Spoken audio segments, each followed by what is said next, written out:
Hello everyone, I'm Saket Bajpayee, Director of Prayas Physics Classes, Dehradun. चलिए बच्चों, तो let's begin the third lecture of this beautiful chapter, Work, Energy and Power. And in this lecture, we are going to deal with potential energy and conservative and non-conservative forces. तो देखिए बच्चों, अब हम लोग एक नए तरीके के एनर्जी के बारे में बात करेंगे और उसका नाम है पोटेंशियल एनर्जी. ठीक है, हम लोगों ने काइनेटिक एनर्जी के बारे में बात करी थी और हम लोगों ने ये पढ़ा था कि काइनेटिक एनर्जी का फॉर्मूला क्या होता है, half into m into v square, है ना. इसका मतलब जितनी ज्यादा स्पीड होगी उतनी ज्यादा काइनेटिक एनर्जी होगी. अब ये जो पोटेंशियल एनर्जी है ना, ये क्यों आता है, तो हम लोग यहाँ पर देख पा रहे हैं कि एन ऑब्जेक्ट में store energy by virtue of its position. Clear है बात. तो जिस तरीके से काइनेटिक एनर्जी किससे रिलेटेड थी, मोशन से रिलेटेड थी, उसी तरीके से पोटेंशियल एनर्जी किससे रिलेटेड होती है, पोजीशन से. क्लियर है बात. The energy that is stored and held in readiness is called potential energy, और इसे हम लोग कैपिटल पीई से जनरली डिनोट कर देते हैं. Because in the stored state it has the potential for doing work. ठीक है, तो हम लोग यहां पर क्या देखने वाले हैं कि अगर किसी बॉडी के पास पोटेंशियल एनर्जी है, इसका मतलब क्या हो जाता है कि उसके पास पोटेंशियल है to utilize that energy for doing work. Clear है ये बात. अब देखिए बच्चों, हम लोग बड़े आराम से समझ सकते हैं कि एक स्ट्रेच्ड या फिर कंप्रेस्ड स्प्रिंग को अगर हम लोग देखें तो उसके पास पोटेंशियल डेफिनेटली है फॉर डूइंग वर्क, है ना. वो चीजों को खींच सकती है या उसके ऊपर धक्का लगा सकती है. उसी तरीके से व्हेन अ बो इज ड्रॉन, तो क्या होता है, एनर्जी स्टोर्ड इन द बो, है कि नहीं. द बो can do work on the arrow, है ना, जिस वजह से हम लोग समझ पाते हैं कि वो जो एरो है वो इतनी हाई स्पीड के साथ जो है वो रिलीज हो जाता है. उसी तरीके से बच्चों, अगर हम लोग एक स्ट्रेच्ड रबर बैंड की बात करें तो हम लोग समझ सकते हैं कि उसके पास भी क्या होती है, पोटेंशियल एनर्जी होती है because of the relative position of its parts. If the rubber band is part of a sling shot it is capable of doing work, है ना. आपने गुलेल की मदद से पत्थर को हो सकता है फेंका हो, तो हम लोग क्या करते हैं, गुलेल में जो रबर बैंड है उसे खींचते हैं, है ना, जिससे क्या होता है कि जब हम लोग रिलीज करते हैं उस पत्थर को, तो वो जो रबर के पास जो एनर्जी है, पोटेंशियल एनर्जी है, वो क्या हो जाती है, वो चली जाती है, वो ट्रांसफर हो जाती है किसमें, इन the kinetic energy of the stone. ठीक है. अब बच्चों अगर हम लोग बात करें केमिकल एनर्जी इन फ्यूल्स की, तो बच्चों वो भी पोटेंशियल एनर्जी ही तो है ना. It is actually energy of position at the sub microscopic level. Clear है. अब देखिए बच्चों, ये एनर्जी कब अवेलेबल होती है, ये तब अवेलेबल होती है जब हम लोग positions of electric charges with in and between molecules को क्या कर दें, ऑल्टर कर दें, मतलब कि केमिकल चेंज हम लोग करवाएं. ठीक है. तो any substance that can do work through chemical action possesses potential energy. ठीक है.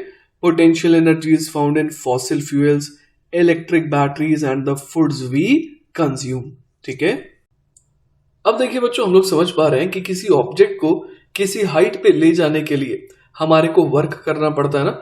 Work is required to elevate objects against earth's gravity, है ना. वो अपने आप तो ऊपर जा नहीं सकता है, तो हमारे को ऑब्जेक्ट को ऊपर ले जाना पड़ता है, और ऐसा करने के लिए we need to do work against the earth's gravity.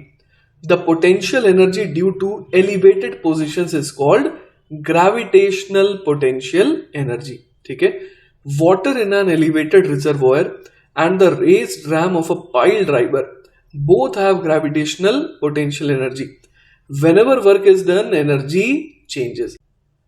तो देखिए बच्चों, इस डायग्राम को देख करके हम लोग समझ पा रहे हैं कि इस ऑब्जेक्ट को, इस हेवी ऑब्जेक्ट को जो है पहले तो ऊपर उठाया गया, तो हम लोग समझ पा रहे हैं इसे ऊपर उठाने में हमारे को इसे एनर्जी देनी पड़ी होगी, है ना, क्योंकि हम लोग वर्क कर रहे हैं to elevate this object against earth gravity.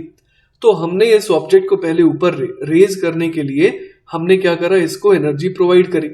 अब जो है एक तरीके से आप समझिए कि ये एनर्जी इसके अंदर स्टोर हो गई. अब जब धागे को काटा जाएगा तो ये जो ऑब्जेक्ट है जिसके पास अभी हम लोग कह सकते हैं कि कौन सी एनर्जी है, पोटेंशियल एनर्जी है, वो किस में कन्वर्ट हो जाएगी, इसकी काइनेटिक एनर्जी में. क्लियर है बात. तो इसका मतलब बच्चों हम लोग समझ पा रहे हैं कि the amount of gravitational potential energy possessed by an elevated object, है ना, वो किसके बराबर होगा, work done against gravity in lifting it.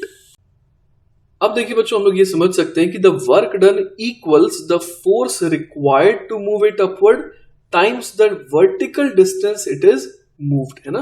क्योंकि हम लोग जानते हैं वर्क डन बराबर क्या हो जाता है ऐसे केस में, फोर्स इनटू डिस्प्लेसमेंट हो जाता है ना। अगर आप जिस डायरेक्शन में फोर्स लगा रहे हैं उसी डायरेक्शन में अगर डिस्प्लेसमेंट हो जाए। क्लियर है बात। The upward force required while moving at constant velocity is equal to the weight mg of the object, so the work done in lifting it through a height h is the product mgh। तो देखिए बच्चों, basically यहां पर क्या हुआ है, अगर किसी ऑब्जेक्ट को, है ना, अगर किसी ऑब्जेक्ट को जिसका मास m है उसको आप ऊपर ले जाना चाह रहे हैं तो इस पर force of gravity mg already act कर रही है। अब अगर आपने इस पर एक्सटर्नल फोर्स कितना लगाया, तो देखिए बच्चों, बड़े आराम से हम लोग समझ सकते हैं कि अगर आपने एक्सटर्नल फोर्स लगाया mg तो ये कांस्टेंट वेलोसिटी से जो है ऊपर जाएगा। तो हम लोग यहां पर समझ पा रहे हैं कि आपने जो वर्क करा, है ना, आपने जो वर्क करा वो उसकी काइनेटिक एनर्जी को तो चेंज नहीं कर पा रहा है। क्लियर है बात। तो हम लोग यहां पर क्या कहते हैं कि जो वर्क डन हुआ इन lifting it through a height H, उसने बेसिकली क्या कर दिया, इसके साथ इसकी ग्रेविटेशनल पोटेंशियल एनर्जी को बढ़ा दिया। ठीक है। तो देखिए बच्चों, यहां पर हम लोग क्या समझ पा रहे हैं कि किसी ऑब्जेक्ट पर, है ना, अगर आपने इस तरीके से mg फोर्स लगाया ऊपर की तरफ तो क्या होगा, ये अनएक्सेलरेटेड वे में ऊपर जाएगा। ठीक है।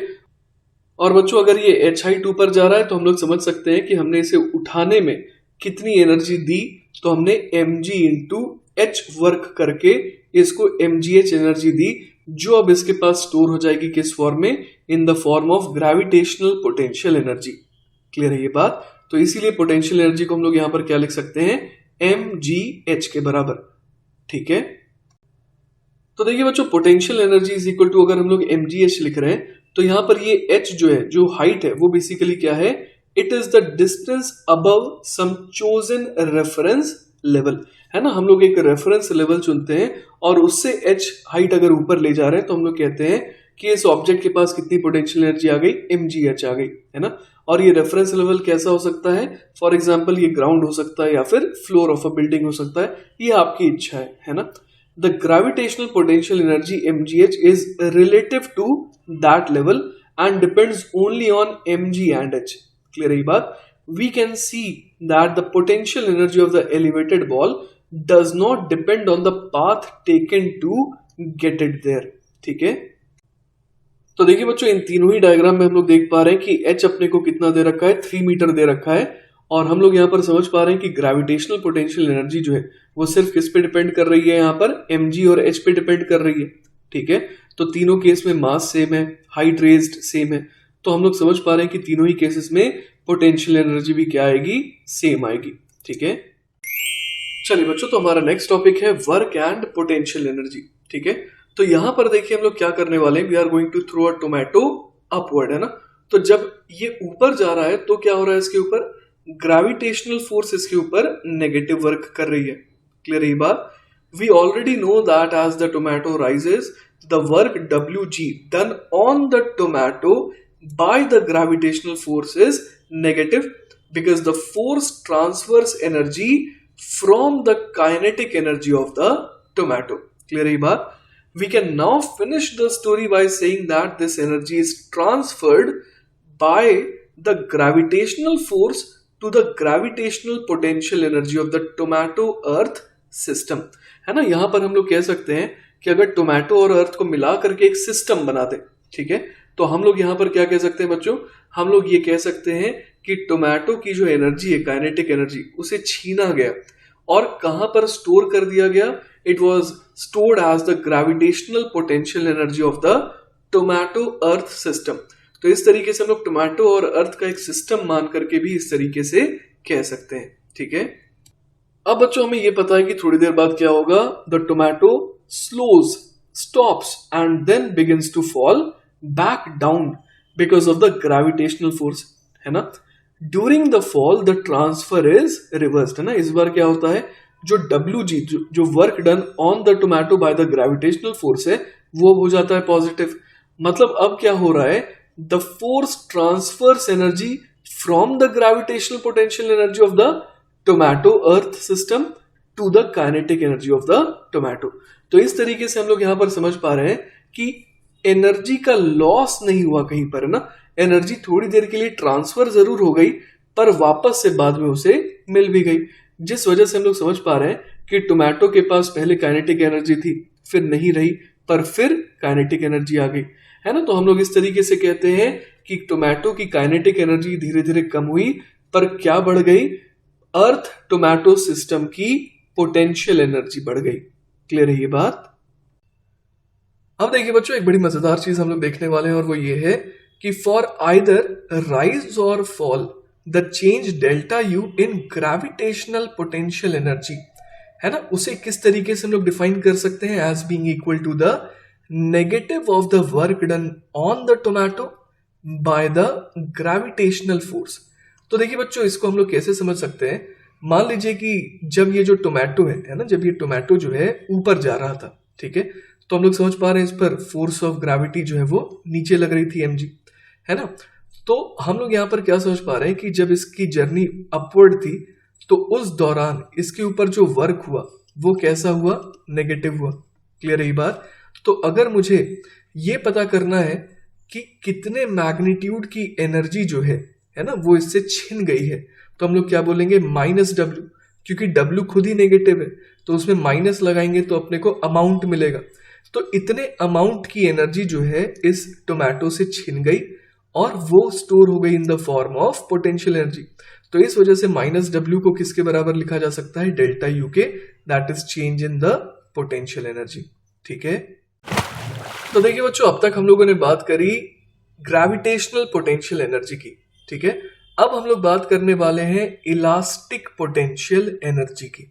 ठीक है, तो देखिए बच्चों, यहां पर क्या होने वाला है कि एक ब्लॉक है ना, और स्प्रिंग है, स्प्रिंग अपने नेचुरल लेंथ में, ब्लॉक को अचानक से हम लोगों ने राइट की तरफ क्या करा, एक धक्का दिया। ठीक है, जिस वजह से स्प्रिंग क्या होने लगेगी, कंप्रेस होने लगेगी। अब स्प्रिंग अगर कंप्रेस होगी तो वो लेफ्ट की तरफ धक्का लगाएगी ब्लॉक के ऊपर, और चूंकि ब्लॉक पे फोर्स लेफ्ट की तरफ लग रहा है पर उसकी वेलोसिटी राइट की तरफ है और उसका डिस्प्लेसमेंट राइट की तरफ हो रहा है, इस वजह से हम लोग समझ पा रहे हैं कि ये जो स्प्रिंग फोर्स है वो कैसा वर्क कर रही है on the block, negative work कर रही है ऑन द ब्लॉक, जिस वजह से क्या होगा, ट्रांसफर होगा एनर्जी का from the kinetic energy of the block to the elastic potential energy of the spring block system. Clear है बात। तो इस बार ब्लॉक की जो काइनेटिक एनर्जी है वो क्या हो रही है, कम हो रही है, पर वो गायब नहीं हो रही है। कहां से गायब नहीं हो रही है, स्प्रिंग ब्लॉक सिस्टम से गायब नहीं हो रही है, बस ब्लॉक की एनर्जी स्प्रिंग में ट्रांसफर हो रही है थोड़ी देर के लिए, और किस फॉर्म में, पोटेंशियल एनर्जी के फॉर्म में, और उस पोटेंशियल एनर्जी को हम लोग क्या नाम देते हैं, इलास्टिक पोटेंशियल एनर्जी। ठीक है, तो हम लोग क्या देखेंगे कि ब्लॉक जो है वो स्लो डाउन होगा और एक समय ऐसा आएगा जब वो रुक भी जाएगा, लेकिन जब वो रुक जाएगा तो उस समय भी हम लोग समझ पा रहे हैं कि उसके ऊपर लेफ्ट की तरफ फोर्स लग रहा है, जिस वजह से वो फिर से मूव करना शुरू कर देगा, लेकिन लेफ्ट की तरफ। ठीक है, मतलब अब जो है ट्रांसफर ऑफ एनर्जी क्या हो गया, रिवर्स हो गया। It is from potential energy of the spring block system to kinetic energy of the block. ठीक है, चलिए बच्चों, तो अब हम लोग समझने वाले हैं कंजर्वेटिव और नॉन कंजर्वेटिव फोर्सेस किन्हें कहा जाता है। ठीक है, तो अब तक हम लोगों ने दो एग्जाम्पल देखे, उन दोनों एग्जाम्पल में हमने कुछ खास बातों को एनालाइज करा। आइए उनको रिविजिट करते हैं। पहला पॉइंट है, the system consists of two और मोर ऑब्जेक्ट्स। जैसे कि पहले सिस्टम में हम लोगों ने देखा था कि टोमेटो और अर्थ को मिलाकर के हमने सिस्टम बनाया। अगले केस में हमने देखा कि स्प्रिंग और ब्लॉक को मिलाकर के हमने सिस्टम बनाया। ठीक है, सेकंड चीज जो हमने देखी, a force acts between a particle like object, tomato और block, in the system and the rest of the system. ठीक है, अब देखिए बच्चों, जो तीसरी चीज हम लोग यहां पर नोटिस कर सकते हैं वो ये है कि when the system configuration changes the force does work, call it W1, on the particle like object, और क्या हुआ, ट्रांसफर ऑफ एनर्जी हुआ between the kinetic energy K of the object and some other type of energy of the system, है ना। जैसे कि अगर हम लोग एग्जांपल लें कि जब टोमेटो को ऊपर उछाला गया तो सिस्टम की जो बनावट है, सिस्टम की जो अपीयरेंस है, दैट इज कॉन्फ़िगरेशन, उसमें चेंज आया। तो इस दौरान क्या हुआ, वर्क हुआ उसके ऊपर, और काइनेटिक एनर्जी, है ना, काइनेटिक एनर्जी धीरे धीरे हम लोग इस एग्जांपल में क्या देख पा रहे थे, कि कम हो रही थी और वो पोटेंशियल एनर्जी के फॉर्म में स्टोर हो रही थी। फिर चौथी चीज हमने क्या देखी कि जब ये कॉन्फ़िगरेशन चेंज जो है वो रिवर्स करवा दिया गया, है ना, तब हम लोग क्या देख पा रहे थे, the force reverses the energy transfer doing work W2 in the process. तो उस दौरान हमने देखा कि अगर मान लीजिए कि टोमेटो ऊपर जाकर के अब वापस से नीचे आ रहा है, मतलब कॉन्फ़िगरेशन में जो चेंज आया अब वो चेंज रिवर्स कर दिया जा रहा है, तो क्या होगा, तो हम लोग देख पा रहे हैं कि जो एनर्जी का ट्रांसफर है वो ऑपोजिट हो रहा था, है कि नहीं। पहले काइनेटिक एनर्जी कन्वर्ट हो रही थी पोटेंशियल एनर्जी में, अब पोटेंशियल एनर्जी कन्वर्ट होने लगी काइनेटिक एनर्जी में, ठीक है। अब देखिए बच्चों, हम लोग कंजर्वेटिव फोर्स को किस तरीके से डिफाइन करने वाले हैं। In a situation in which W1 is equal to minus W2 is always true. The other type of energy is a potential energy and the force is said to be a conservative force. Clear है ये बात।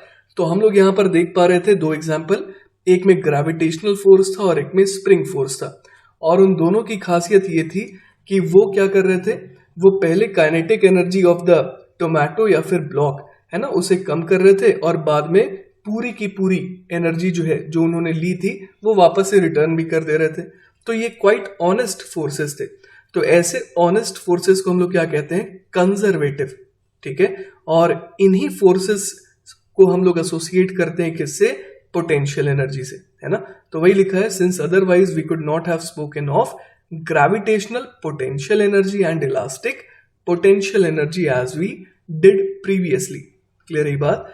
अब अगर conservative force समझ में आ गया तो हम लोग समझ पा रहे हैं कि जो इस कैटेगरी में नहीं फॉल करते हैं वो नॉन कंजर्वेटिव फोर्स कहलाते हैं, ठीक है। A force that is not conservative is called a non conservative force, है ना। जैसे कि काइनेटिक फ्रिक्शनल फोर्स हो गया या फिर ड्रैग फोर्स हो गया, ये नॉन कंजर्वेटिव है, क्योंकि क्या होता है कि ये एनर्जी को खर्च कर देते हैं और फिर वापस से उस ब्लॉक को, है ना, जैसे मान लीजिए आपने एक ब्लॉक को एक रफ सरफेस के अलॉन्ग स्लाइड करवा दिया, तो ब्लॉक मान लीजिए स्लाइड करते करते करते एक जगह रुक गया, तो वापस से थोड़ी देर बाद ब्लॉक अपने आप चलना शुरू नहीं कर देता, है ना। तो एक बार जो एनर्जी उससे छिन गई वो दोबारा उसको नहीं मिलती है ना। तो वही यहाँ लिखा है कि for an example let us send a block sliding across a floor that is not frictionless. During the sliding a kinetic frictional force from the floor slows the block by transferring energy from its kinetic energy to a type of energy called thermal energy. लेकिन बच्चों experimentally हम लोग ये जानते हैं कि energy transfer can not be reverse, मतलब कि thermal energy can not be transferred back to kinetic energy of the block by the kinetic frictional force, है ना। ब्लॉक जो है रुक गया तो रुक गया, उसके बाद वो अपने आप चलना शुरू नहीं करेगा ना। Thus although we have a system, है ना, सिस्टम कौन सा, made up of the block and the floor, ठीक है। साथ ही साथ और क्या है, a force that acts between parts of the system, और साथ ही साथ एक और चीज क्या हो रही थी, ट्रांसफर ऑफ एनर्जी भी हो रही थी, किसके द्वारा, बाय द फोर्स। फिर भी हम लोग यहां पर क्या कहेंगे कि the force is not conservative. Clear है बात। Therefore thermal energy is not a potential energy, ठीक है। चलिए बच्चों, तो हमारा नेक्स्ट टॉपिक है path independence of conservative forces, ठीक है। तो यहां पर हम लोग ये देखने वाले हैं कि जो कंजर्वेटिव फोर्सेस होते हैं, है ना, उनका जो वर्क डन है वो पाथ पे डिपेंड नहीं करता है। The primary test for determining whether a force is conservative और non conservative is this: let the force act on a particle that moves along any closed path, beginning at some initial position and eventually returning to that position, so that the particle makes a round trip beginning and ending at the initial position, है ना। The force is conservative only if the total energy it transfers to and from the particle during the round trip along this and any other closed path is zero. Clear है ये बात। तो हम लोग यहां पर क्या समझ पा रहे हैं, हम लोग यहां पर ये समझ पा रहे हैं कि फोर्स को हम लोग कंजर्वेटिव तभी कहेंगे if the total energy transfers to and from the particle during the round trip along this, या फिर कोई भी इस तरीके का क्लोज्ड पाथ ले लिया जाए और उसमें जीरो आए, तब हम लोग उसे कंजर्वेटिव कहेंगे। क्लियर है ये बात।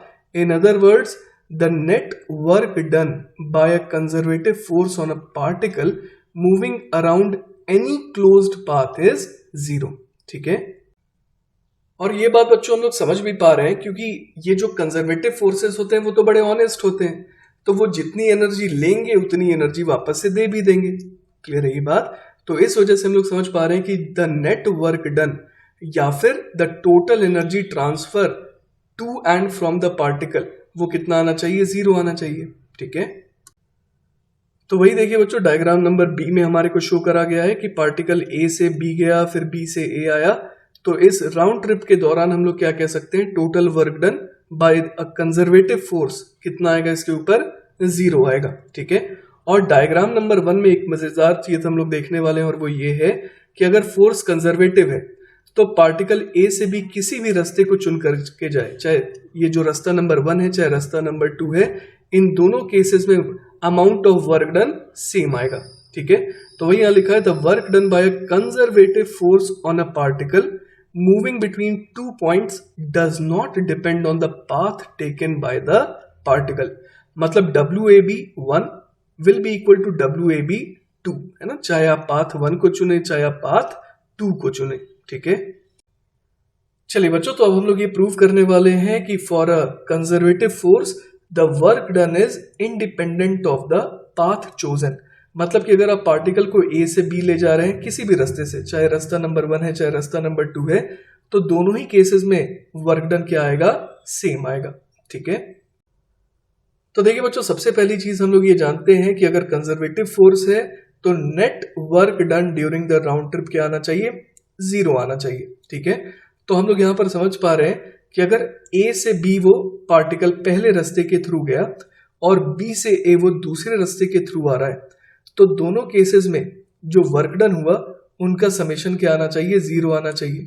ठीक है, मतलब कि WAB1 इक्वल टू क्या आ जाएगा यहां से? Minus WBA2। क्लियर है?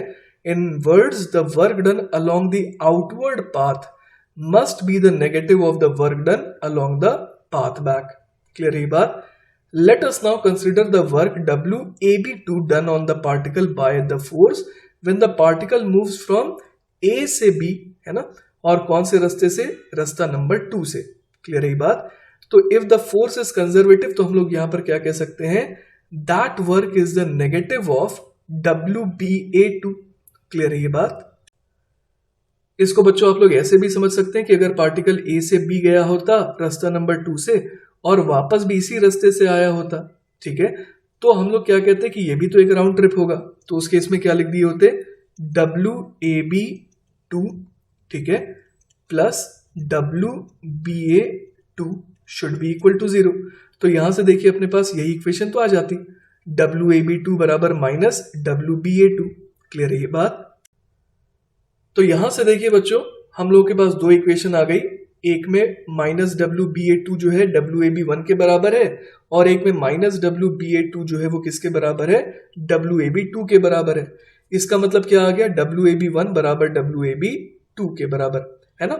मतलब कि पार्टिकल को आप A से B अगर ले जा रहे हैं किसी भी रास्ते से, चाहे वो रास्ता नंबर 1 हो चाहे रास्ता नंबर 2 है, तो work done by the conservative force जो है वो क्या आएगा? सेम आएगा। ठीक है, चलिए बच्चों, तो नेक्स्ट हम लोग देखने वाले हैं कि पोटेंशियल एनर्जी, चाहे वो ग्रेविटेशनल हो या किसी और फॉर्म की हो, has significance only when it changes, when it does work और transforms to energy of some other form. जैसे पोटेंशियल एनर्जी काइनेटिक में कन्वर्ट हो रही है फॉर एग्जाम्पल, है ना। तो वही यहां लिखा है कि for example if the ball falls from its elevated position and does 20 joules of work when it lands, then it has lost 20 joule of potential energy, है ना। 20 जूल पोटेंशियल एनर्जी कन्वर्ट हो गई किसमें? काइनेटिक एनर्जी में। How much total potential energy of the ball had when it was elevated is relative to some reference level, है ना। उसकी actual potential energy तो रेफरेंस पे डिपेंड करती है कि आपने रेफरेंस लेवल क्या चुना है। ठीक है, और वो हम लोग देख पा रहे हैं इंपॉर्टेंट है ही नहीं, है ना। बेसिकली कितने पोटेंशियल एनर्जी का कन्वर्जन हो रहा है वो मैटर करता है। What is important is the amount of potential energy that is converted to some other form. Only changes in potential energy are meaningful one of the kinds of energy into which potential energy can change is energy of motion और kinetic energy. ठीक है, तो देखिए बच्चों, अब तक हम लोगों ने जो है कंजर्वेटिव फोर्सेस को स्टडी करा, फिर ये भी देखा कि चेंज इन पोटेंशियल एनर्जी का क्या सिग्निफिकेंस है। अब हम लोग change in potential energy of a system corresponding to a conservative internal force को डिफाइन करने वाले हैं। ठीक है, तो U final minus U initial मतलब चेंज इन पोटेंशियल एनर्जी, ये किसके बराबर हो जाएगा? Negative of work done by the conservative internal force, मतलब कि minus times integration of F dot B R I to F. ठीक है, where W is the work done by the internal force on the system as the system passes from the initial configuration I to the final configuration F।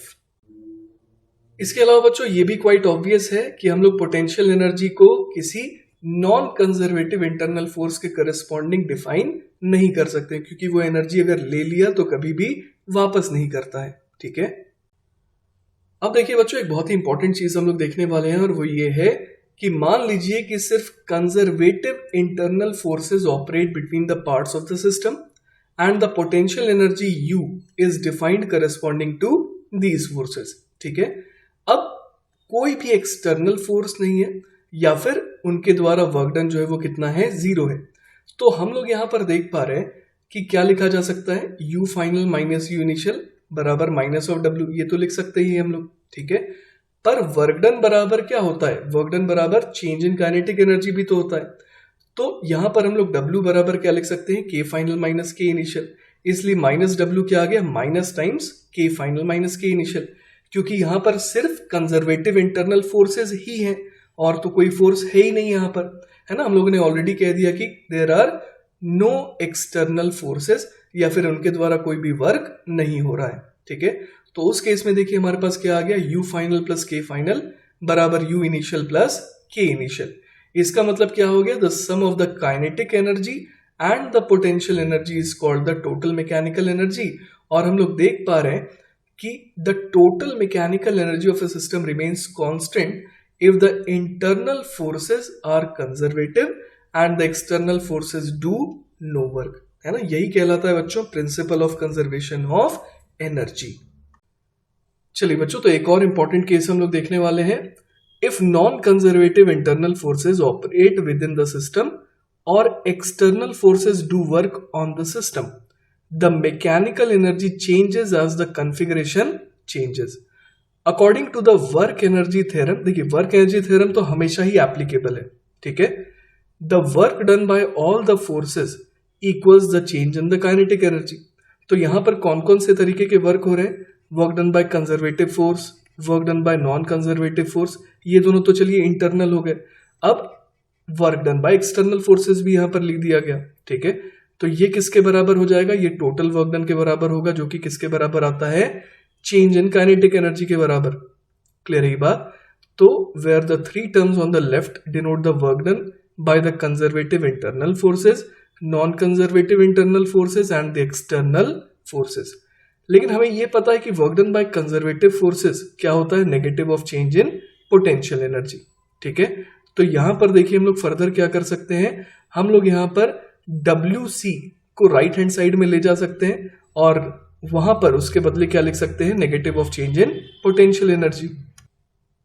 तो ऐसा करने से देखिए अपने पास क्या आ जाएगा? Work done by non conservative internal force plus work done by external force, ये किसके बराबर आ जा रहा है? देखिए, E final minus E initial, मतलब कि total change in mechanical energy, क्योंकि kinetic energy plus potential energy को ही हम लोग टोटल मैकेनिकल एनर्जी कहते हैं। क्लियर है ये बात? इसके अलावा बच्चों तीसरी इंपॉर्टेंट बात जो हम लोग यहां पर देख पा रहे हैं वो ये है कि अगर इंटरनल फोर्सेस कंजर्वेटिव है ना, लेकिन एक्सटर्नल फोर्सेस एक्ट कर रहे हैं और वो वर्क भी कर रहे हैं, तो हम लोग यहां पर क्या बोल देंगे? Work done by non conservative force बराबर 0। तो उस केस में जो भी वर्क एक्सटर्नल एजेंट कर रहा है वही सिस्टम की मैकेनिकल एनर्जी को चेंज करेगा। और ये क्वाइट ऑब्वियस भी है कि किसी सिस्टम के ऊपर जो भी एक्सटर्नल वर्क हो रहा है वही तो इसकी एनर्जी को क्या करेगा? चेंज करेगा। ठीक है, चलिए बच्चों, तो अब एक सवाल देखते हैं। सवाल है, two charge particles A and B repel each other by a force K upon R square, where K is a constant and R is the separation between them. The particle A is clamped to a fixed point in the lab and the particle B, which has a mass m, is released from rest with an initial separation r naught from A.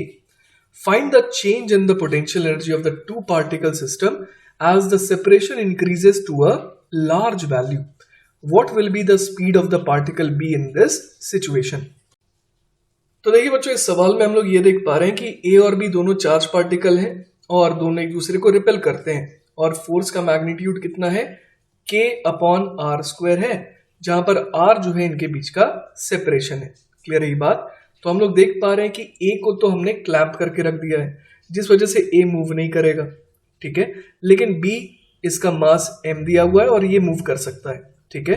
तो शुरुआत में अपने को R की value दे रखी है R not और हमसे पूछा गया है to find the change in the potential energy of the two particle system as the separation increases to a large value, और साथ ही साथ हमसे ये भी पूछा गया कि उस समय B की स्पीड कितनी होगी। तो देखिए बच्चों, यहां पर हम लोग क्या समझ पा रहे हैं कि ये दो चार्ज पार्टिकल्स है ना, जो शुरुआत में काफी करीब थे, इनके बीच का सेपरेशन कितना था, R नॉट था, ठीक है। और इस समय इस सिस्टम की जो पोटेंशियल एनर्जी थी वो क्या थी, बहुत ज्यादा थी।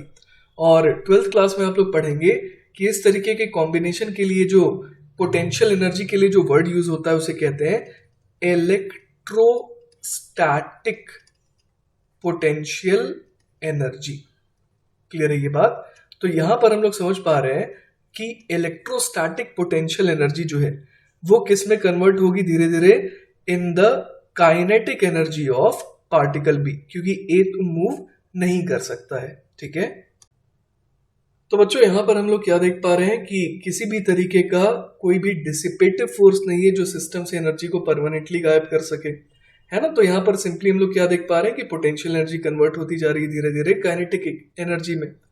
तो यहां पर हम लोग कंजर्वेशन ऑफ मैकेनिकल एनर्जी लगा सकते हैं, है ना। इसका मतलब क्या हो गया, U initial plus K initial has to be equal to U final plus K final के बराबर, ठीक है। तो यहां से क्या आ जाएगा, you initial minus you final बराबर आ जाएगा के फाइनल माइनस के इनिशियल। क्लियर है बात? और हम लोग यहाँ पर क्या जानते हैं, हम लोग यहाँ पर जानते हैं कि you initial minus you final basically किसके बराबर आ जाएगा, तो ये हो गया negative of change in potential energy, जो कि किसके बराबर होता है, work done by conservative internal force. Clear है बात? तो यहां पर हम लोग देख पा रहे हैं कि जो ए बी के ऊपर फोर्स लगा रहा है के अपॉन आर स्क्वायर, ये फोर्स वर्क कर रहा है ना। और ए और बी को मिला करके हमने अगर सिस्टम कहा है, ठीक है, तो ये जो फोर्स का वर्क है वो क्या कहलाएगा, कंजर्वेटिव इंटरनल फोर्स के द्वारा किया गया वर्क, ठीक है। इसको बच्चों एक और तरीके से आप देख सकते हैं कि के फाइनल माइनस के इनिशियल, ये बेसिकली क्या हो गया, ये चेंज इन काइनेटिक एनर्जी हो गया, जो कि किसके बराबर होता है, work done by all the forces. लेकिन यहां पर जो ए बी के ऊपर फोर्स लगा रहा है, सिर्फ वही फोर्स वर्क कर रहा है, तो basically work done by all the forces यहां पर क्या बन गया, वो बन गया work done by conservative internal force के ही बराबर, क्योंकि यही इकलौता फोर्स है जो वर्क कर रहा है। तो इस तरीके से बच्चों हम लोगों ने क्या समझा यहां पर कि अगर हम लोग work done by the force that A is exerting on B, है ना, वो अगर हम लोग निकाल लें तो हमारे को change in kinetic energy of B मिल जाएगा, ठीक है। तो इस तरीके से बच्चों हमारे को ये समझ में आ रहा है कि अगर हम लोग ये work done by conservative internal force इस वाले सवाल में निकाल लेंगे तो वो हमारे को दो चीजें एक साथ दे देगा, एक तो negative of change in potential energy और साथ ही साथ वो क्या दे देगा, चेंज इन काइनेटिक एनर्जी, मतलब के फाइनल माइनस के इनिशियल।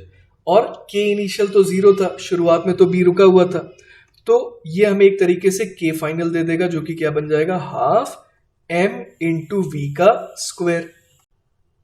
तो देखिए बच्चों, यहां पर ये जो फोर्स है ये वेरिएबल है ना, ये कैसा फोर्स है बच्चों, वेरिएबल है।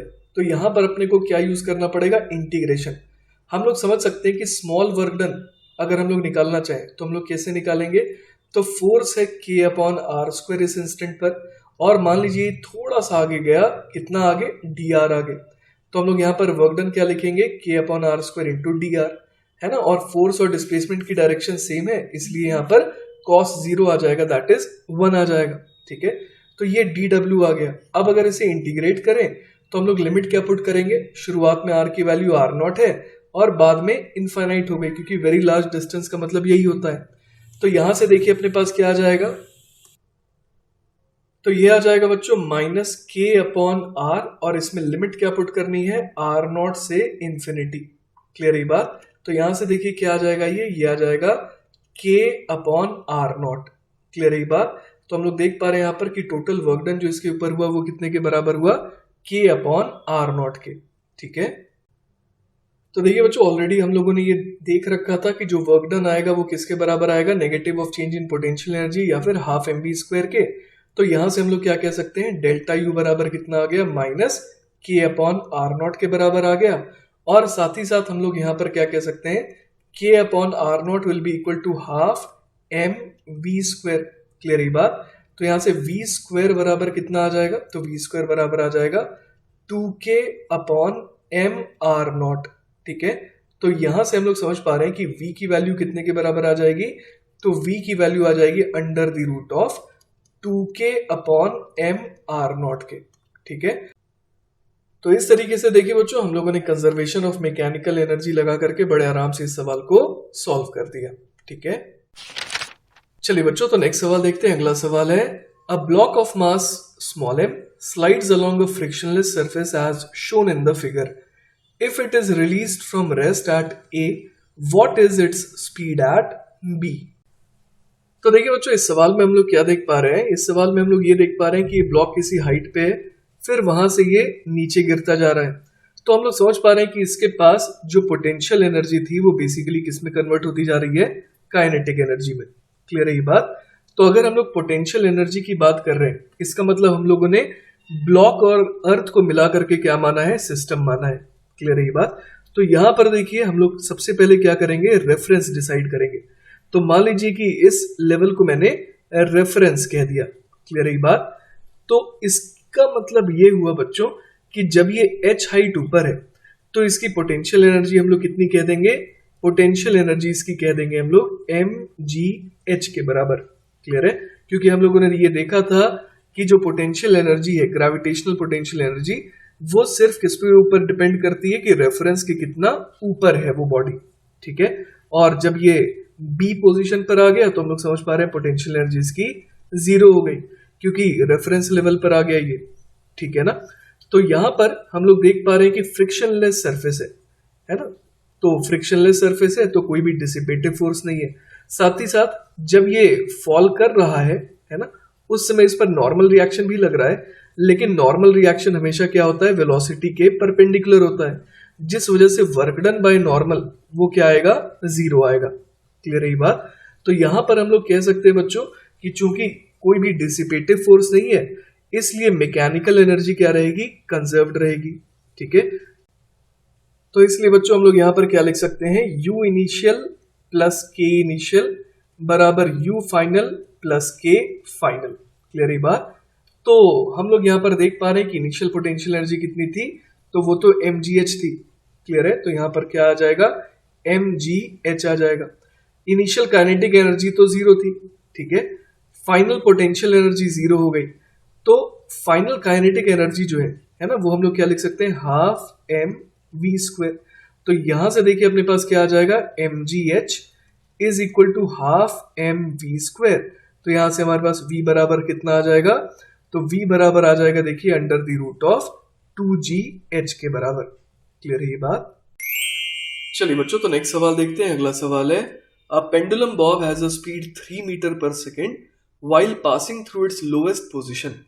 What is its speed when it makes an angle of 60 degree with the vertical? The length of the pendulum is 0.5 meter.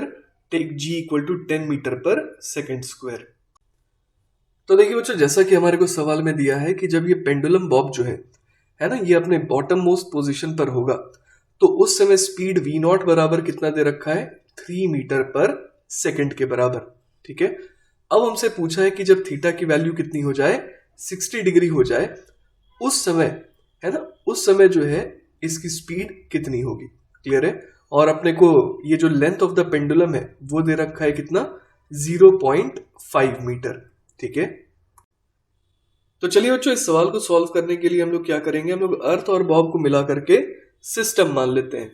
ठीक है, अब ये जो स्ट्रिंग जो फोर्स लगा रही है बॉब के ऊपर, वो क्या कहलाएगा, वो कहलाएगा एक्सटर्नल फोर्स। तो इस वजह से हम लोग समझ सकते हैं कि जो टेंशन है वो इस केस में कैसा फोर्स बन गया, एक्सटर्नल फोर्स बन गया। ठीक है, लेकिन बच्चों हम लोग यहां पर देख पा रहे हैं कि हर समय ये जो टेंशन फोर्स है ना, टेंशन जो है वो बेसिकली क्या है, परपेंडिकुलर टू वेलोसिटी आ रहा है हमेशा। क्लियर है ये बात? तो इसका मतलब क्या हो गया, वर्क डन बाय टेंशन कितना आ जाएगा, 0 आ जाएगा। तो कुल मिला के बच्चों हम लोग क्या देख पा रहे हैं, हम लोग देख पा रहे हैं कि अर्थ और बॉब को मिला करके हमने सिस्टम माना, और इस सिस्टम के ऊपर कोई भी एक्सटर्नल है ना, कोई एक्सटर्नल वर्क डन नहीं हो रहा है। तो इस सिस्टम की मैकेनिकल एनर्जी क्या रहेगी, कंजर्व रहेगी, क्योंकि कोई भी डिसिपेटिव फोर्स यहां पर नहीं है। ठीक है, तो देखिए बच्चों हम लोग यहां पर क्या यूज करने वाले हैं, U initial plus K initial is equal to U final plus K final, है ना, principle of conservation of mechanical energy. तो एक काम करते हैं, यहां पर सवाल को आसान बनाने के लिए मैं रेफरेंस जो है इस बॉटम मोस्ट पोजीशन को ले लेता हूं ना, इससे मैंने ले लिया रेफरेंस। क्लियर है ये बात? तो हम लोग समझ पा रहे हैं कि इनिशियल पोटेंशियल एनर्जी क्या हो गई बच्चों, वो तो हो गई 0। ठीक है, प्लस इनिशियल काइनेटिक एनर्जी कितनी हो गई, तो वो हो गई हाफ इंटू m इंटू 3 का स्क्वायर। क्लियर है ये बात?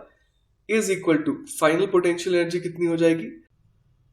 अब देखिए बच्चों, अगर हम लोग U फाइनल निकालना चाहते हैं तो हमारे को क्या चाहिए होगा, हमारे को ये वाली हाइट चाहिए होगी, और ये वाली हाइट हम लोग बड़े आराम से यहाँ पर ट्रिग्नोमेट्री लगा करके देख सकते हैं कि ये कितनी आ जाएगी। तो ये आ जाएगी L minus L cos theta ना, L में से L कॉस थीटा घटाना पड़ेगा। क्लियर है ये बात? तो यहां पर हम लोग क्या लिख देंगे, mg इंटू एल के बदले क्या आ जाएगा 0.5, फिर क्या आ जाएगा 1 माइनस कॉस ऑफ, और थीटा कितना दिया हुआ है 60 डिग्री। क्लियर है ये बात? और उसमें क्या ऐड करना पड़ेगा, काइनेटिक एनर्जी फाइनल, तो वो हम लोग लिख देंगे कितना, तो यहां पर की स्पीड लेटर से v1 है, तो हाफ m v1 का स्क्वायर। ठीक है, तो देखिए बच्चों यहां पर हम लोग क्या देख पा रहे हैं कि हाफ जो है वो कैंसिल आउट हो गया, m भी जो है वो बड़े आराम से कैंसिल आउट हो गया। तो क्या रह गया, 9 इज इक्वल टू g की वैल्यू हम लोग 10 ले सकते हैं, 10 into 1 minus cos 60 will become half. ठीक है, तो 10 इंटू हाफ प्लस v1 का स्क्वायर। क्लियर है बात? तो यहां से देखिए क्या आ जाएगा अपने पास, v1 बराबर आ जाएगा 2 मीटर पर सेकेंड, और यही हो जाएगा बच्चों हमारा फाइनल आंसर। ठीक है, इसी सवाल को सॉल्व करने का बच्चों मेथड नंबर 2 भी हो सकता था, और वो मेथड 2 ये हो सकता था कि आप जो है सिर्फ क्या करते, बॉब को अपना सिस्टम मानते। क्लियर है ये बात? तो इस केस में हम लोग समझ पा रहे हैं कि टेंशन के अलावा, है ना, टेंशन के अलावा जो है फोर्स ऑफ ग्रेविटी, है ना, फोर्स ऑफ ग्रेविटी जो है, ये दोनों ही क्या बन जाते, एक्सटर्नल फोर्सेस। क्लियर है बात? तो टेंशन का तो कोई भी वर्क डन नहीं आ रहा था, लेकिन फोर्स ऑफ ग्रेविटी का वर्क डन जरूर आता। ठीक है, तो यहां पर हम लोग क्या यूज करते, work done by all the forces is equal to change in kinetic energy. तो देखिए बच्चों यहां पर हम लोग क्या देख पा रहे हैं कि वर्क डन बाय ऑल में क्या आएगा, सिर्फ वर्क डन बाय ग्रेविटी ही आएगा, क्योंकि और कोई फोर्स है ही नहीं जो कि वर्क कर रहा हो। तो वर्क डन बाय ग्रेविटी बराबर क्या आ जाएगा, चेंज इन काइनेटिक एनर्जी के बराबर। ठीक है, अब देखिए बच्चों हम लोग देख पा रहे हैं कि ये जो फोर्स ऑफ ग्रेविटी है वो बेसिकली कैसा फोर्स है, कांस्टेंट फोर्स है। तो कांस्टेंट फोर्स के लिए वर्क डन निकालना हमें बड़े आराम से आता है, तो हम लोग क्या लिख देंगे, वर्क डन बाय ग्रेविटी जो है वो हो जाएगा mg multiplied by l minus L cos theta, और एक नेगेटिव साइन भी आ जाएगा, क्योंकि ये जो फोर्स की डायरेक्शन में डिस्प्लेसमेंट देखना होता है उसमें हम लोग ये देख पा रहे हैं कि l minus L cos theta का डिस्प्लेसमेंट जो है वो mg के ऑपोजिट डायरेक्शन में आ रहा है। क्लियर है ये बात? और ये किसके बराबर हो जाएगा, चेंज इन काइनेटिक एनर्जी के, मतलब कि half m v1 square minus half m v0 का स्क्वायर। क्लियर है ये बात? तो यहां से देखिए हम लोग m कैंसिल आउट कर सकते हैं। क्लियर है ये बात? तो यहां से देखिए क्या आ जाएगा, यहां से आ जाएगा minus 10 multiplied by half common ले लेते हैं, 1 माइनस cos 60 है ना, 1 minus cos 60 degree is equal to क्या आ जाएगा, v1 square minus v0 square upon 2 भी यहां से कैंसिल आउट हो गया। और यहां से हम लोग देख पा रहे हैं कि v0 तो कितना था, v0 हम लोग जानते हैं कि वो 3 मीटर पर सेकेंड था। क्लियर है ये बात। तो यहां से देखिए क्या आ जाएगा हमारे पास, 1 minus half, it will become half, तो ये हो गया -5। तो -5 is equal to v1 square minus 9 हो गया ये। ठीक है, तो यहां से देखिए हमारे पास v1 स्क्वायर बराबर कितना आ जाएगा, तो ये आ जाएगा 4, मतलब v1 बराबर आ गया 2 मीटर पर सेकेंड। क्लियर है ये बात। चलिए बच्चों, तो नेक्स्ट टॉपिक देखते हैं। अगला टॉपिक है potential energy of a compressed और एक्सटेंडेड स्प्रिंग, है ना। तो यहां पर देखिए हमारे पास क्या है, एक मासलेस स्प्रिंग है जिसकी नेचुरल लेंथ है L, one end of which is fastened to a wall, the other end is attached to a block which is slowly pulled on a smooth horizontal surface to extend the spring। ठीक है, तो देखिए बच्चों यहां पर हम लोग क्या देख पा रहे हैं कि एक ब्लॉक है और एक स्प्रिंग है, स्प्रिंग का कोई मास नहीं है, और स्प्रिंग का एक एंड हम लोग देख पा रहे हैं कि कनेक्टेड है किससे, दीवार से, और जो दूसरा एंड है वो अटैच्ड है ब्लॉक से। अब ब्लॉक को बहुत स्लोली क्या करा जा रहा है, राइट की तरफ ले जाया जा रहा है, सच दैट कि स्प्रिंग क्या हो जाए, इलोंगेट हो जाए। ठीक है, अब देखिए बच्चों यहां पर हम लोग क्या करने वाले हैं, स्प्रिंग को अपना सिस्टम लेने वाले हैं। क्लियर है, तो चलिए यहां पर देखते हैं कि स्प्रिंग के ऊपर कौन कौन से फोर्सेस एक्ट कर सकते हैं। ठीक है, when it is elongated by a distance x, the tension in it is kx। ये तो हम लोग जानते हैं कि यहां पर क्या होता है, स्प्रिंग कांस्टेंट होता है। अब स्प्रिंग क्या कर रहा है, स्प्रिंग जो है दीवार को भी खींच रहा है, ब्लॉक को भी खींच रहा है, और बदले में क्या हो रहा है, दीवार जो है वो स्प्रिंग को लेफ्ट की तरफ खींचेगी और ब्लॉक जो है वो स्प्रिंग को राइट की तरफ खींचेगा। क्लियर है ये बात। अब मान लीजिए बच्चों कि ये ब्लॉक जो है वो कितना खिसका, वो खिसका dx। ठीक है, तो हम लोग समझ पा रहे हैं कि ब्लॉक जिस पॉइंट पे स्प्रिंग के ऊपर फोर्स लगा रहा है, तो वो पॉइंट जो है वो भी कितने से आगे खिसकेगा, तो वो भी तो dx से ही आगे खिसकेगा। ठीक है, तो इसका मतलब point of application of force जो है वो dx से आगे खिसक रहा है। क्लियर है ये बात। लेकिन यहां पर आप देखिए कि जो दूसरा एंड है वो तो दीवार से कनेक्टेड है, तो वो तो हम लोग देख पा रहे हैं कि नहीं खिसक पा रहा है।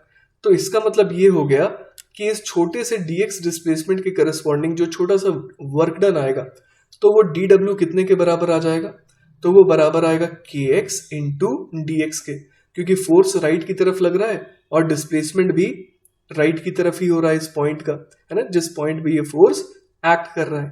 क्लियर है ये बात। तो dw बराबर क्या लिख देंगे हम लोग, kx dx। अब अगर टोटल वर्क देखना है तो हम लोग क्या कर देंगे, यहाँ पर इंटीग्रेट कर देंगे kx dx, और यहाँ पर लिमिट क्या रखेंगे, x बराबर 0 से लेटर से x तक, तो ये कितना आ जाएगा, हाफ kx स्क्वायर।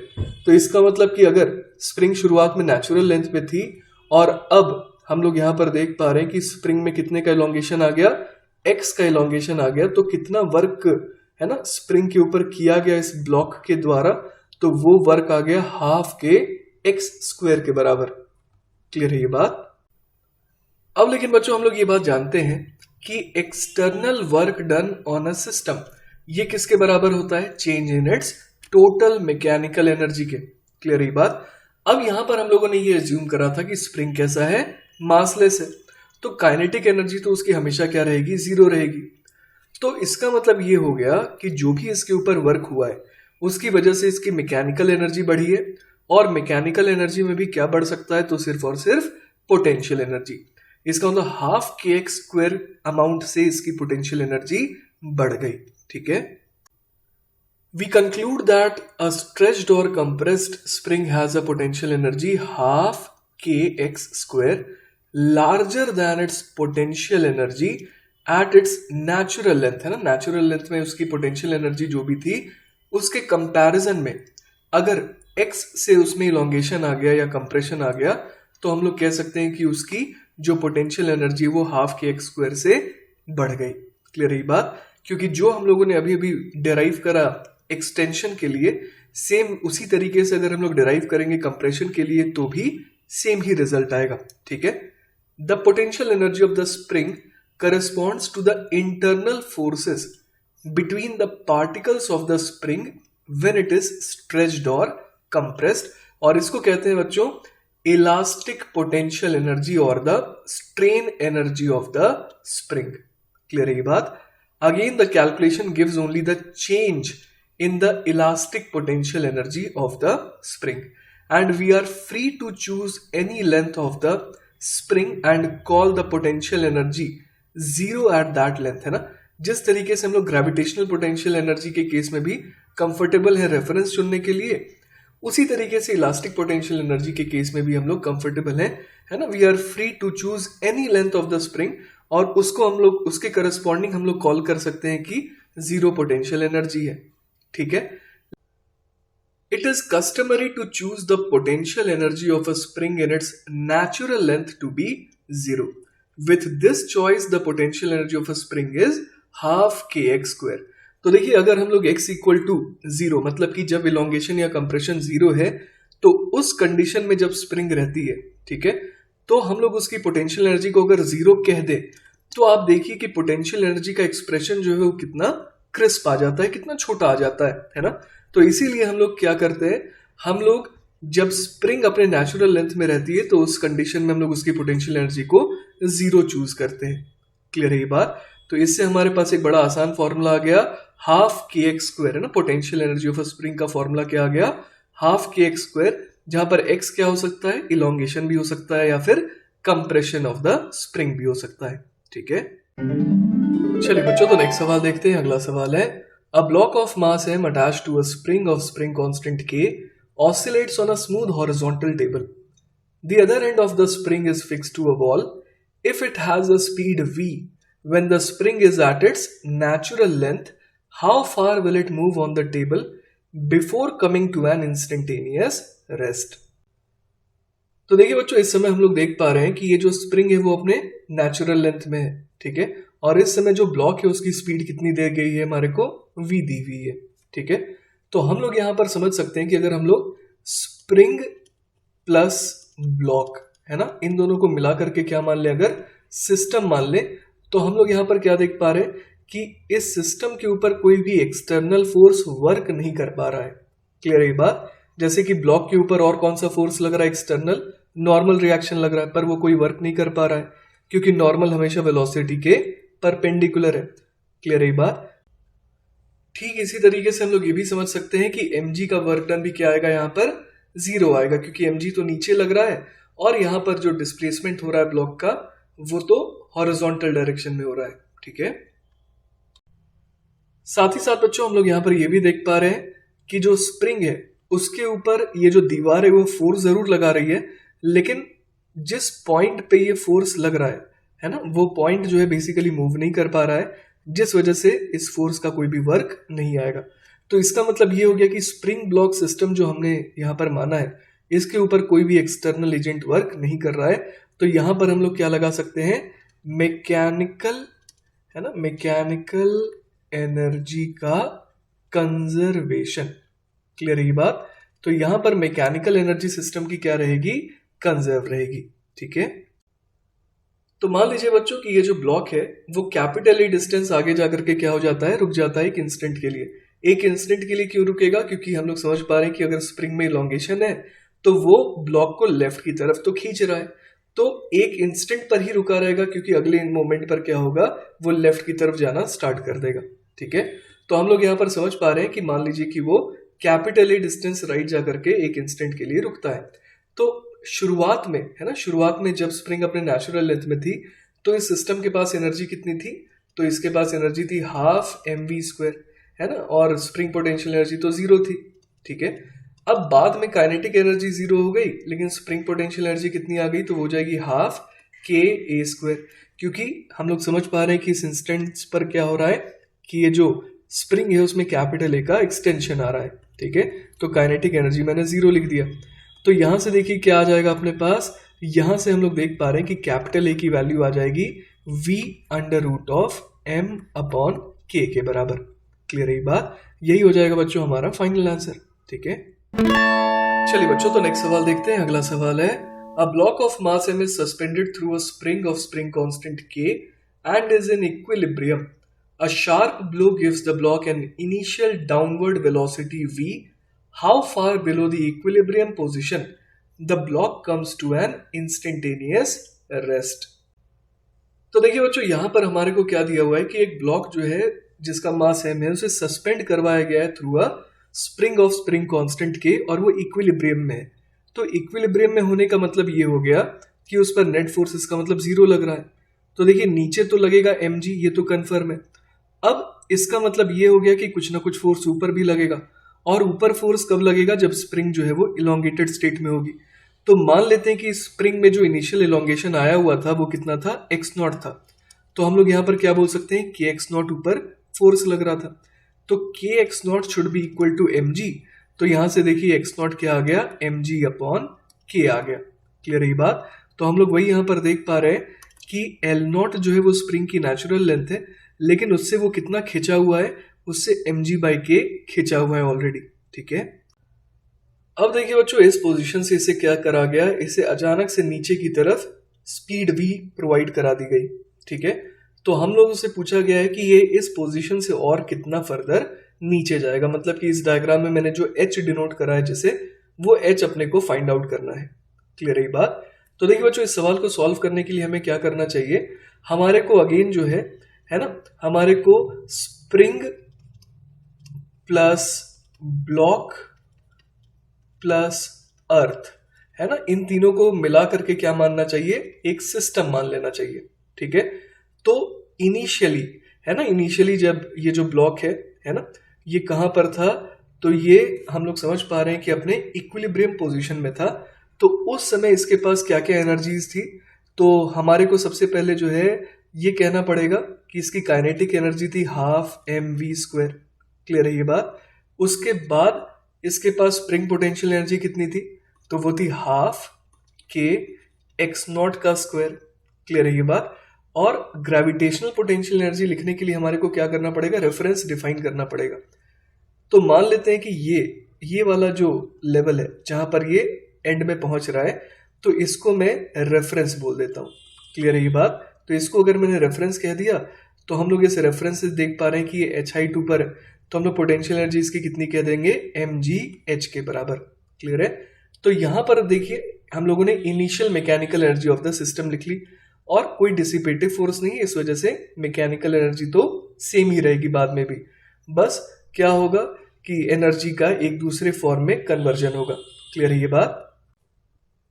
तो देखिए बच्चों, यहां पर हम लोग क्या कह सकते हैं कि सबसे नीचे वाले लोकेशन पे इसके पास काइनेटिक एनर्जी तो है नहीं, साथ ही साथ ये रेफरेंस लेवल पे पहुंच गया, इस वजह से ग्रेविटेशनल पोटेंशियल एनर्जी भी नहीं है ना। इस लोकेशन पर हम लोग समझ पा रहे हैं कि ना काइनेटिक एनर्जी है ना ग्रेविटेशनल पोटेंशियल एनर्जी है।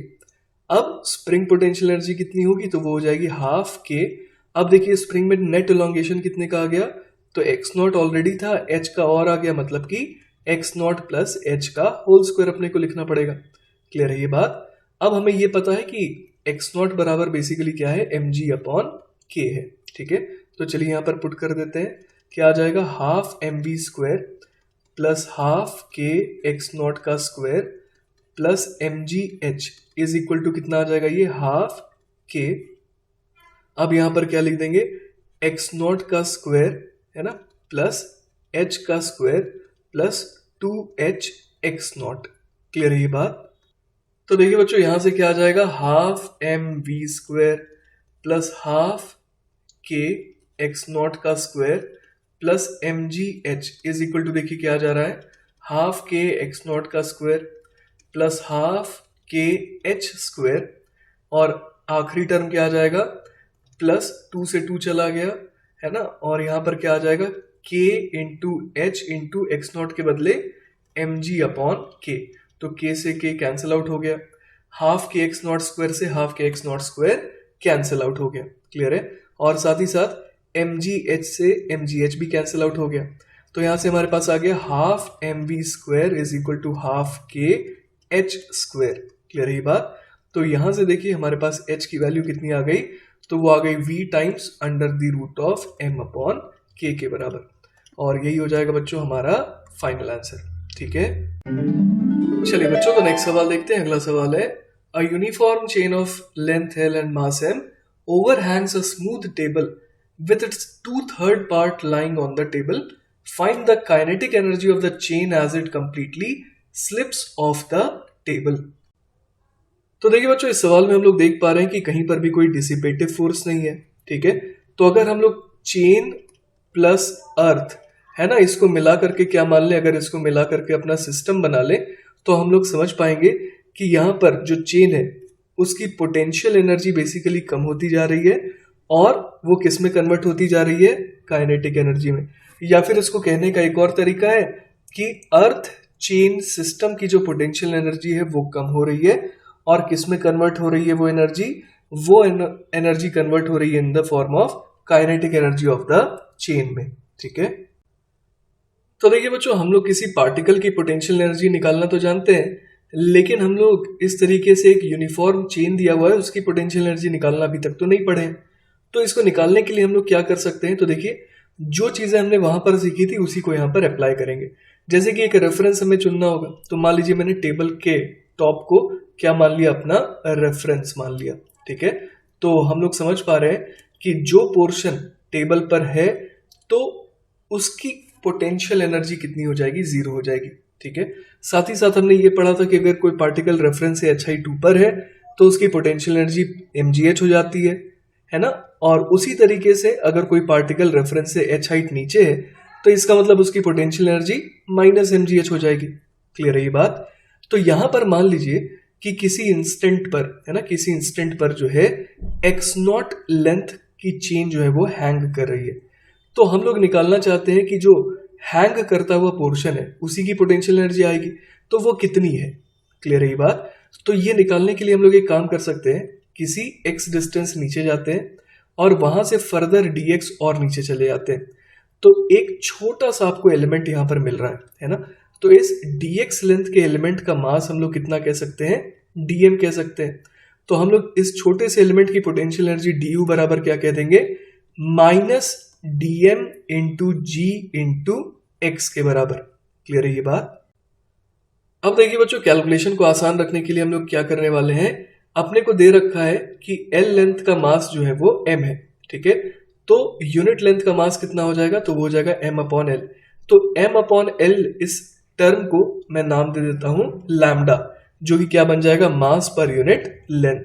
ठीक है, तो देखिए बच्चों, यहां से अपने पास du कितना आ जाएगा, तो वो आ जाएगा माइनस, अब dm के बदले क्या लिख देंगे, तो लैम्डा इंटू dx, क्योंकि यूनिट लेंथ का मास अगर लैम्डा है तो dx लेंथ का मास लैम्डा इंटू dx हो जाएगा, इंटू जी इंटू एक्स। क्लियर है ये बात। तो यहां से अपने पास du बराबर क्या आ गया, तो वो आ गया minus lambda G X D x के बराबर। अब अगर हम लोग इसे इंटीग्रेट कर दे है ना, तो ऐसे सारे के सारे पार्टिकल्स के पोटेंशियल एनर्जी का समेशन हो जाएगा।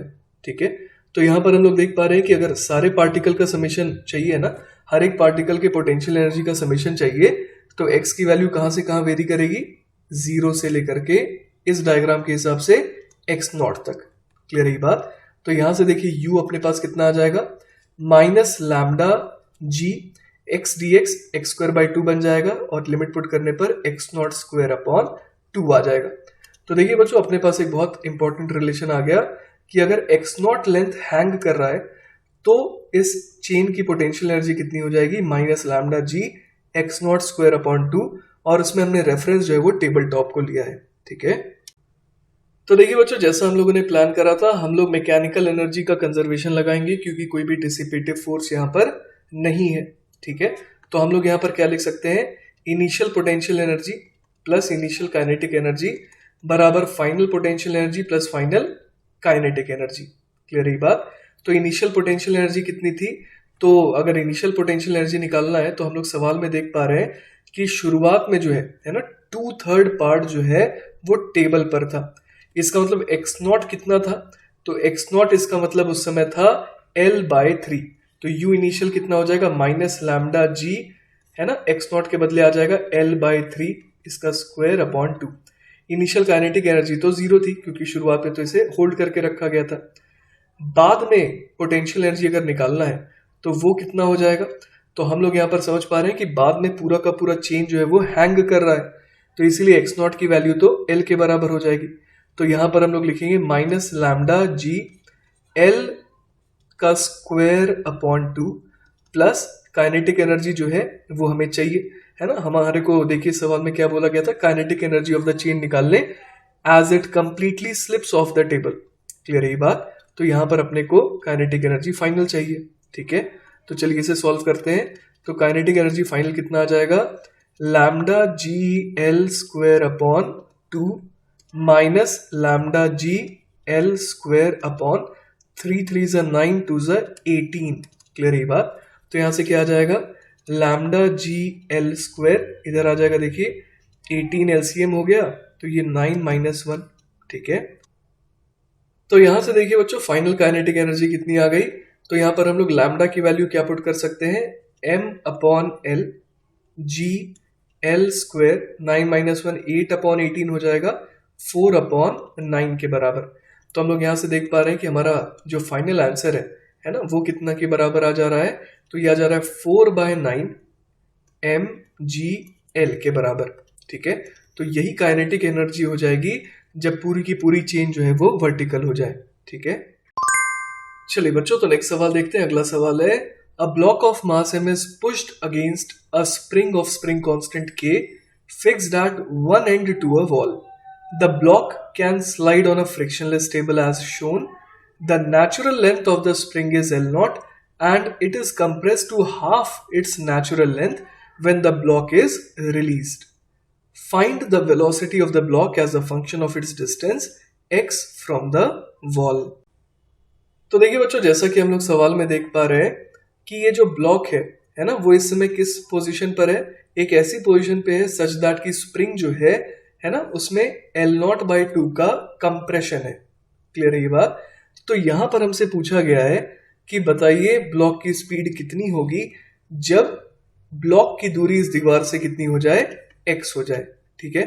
तो यहां पर बच्चों दो केसेस बन सकते हैं ना। केस 1 क्या हो सकता है कि ये जो x है वो क्या रहे, वो लेस देन L0 रहे, है ना। x लेस देन L0 रहने का मतलब क्या हो गया कि अभी भी है ना स्प्रिंग जो है वो ब्लॉक को टच कर रही है और स्प्रिंग जो है वो किस कंडीशन में है, कंप्रेशन के स्टेट में है, ठीक है।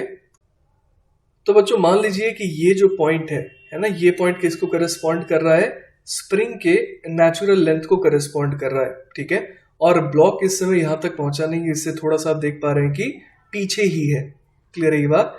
तो हम लोग यहाँ पर क्या समझ सकते हैं, हम लोग यहाँ पर समझ सकते हैं कि यहां से यहां तक की जो दूरी है ना, बेसिकली यही क्या हो जाएगी, कंप्रेशन इन द स्प्रिंग कहलाएगी। क्लियर है ये बात।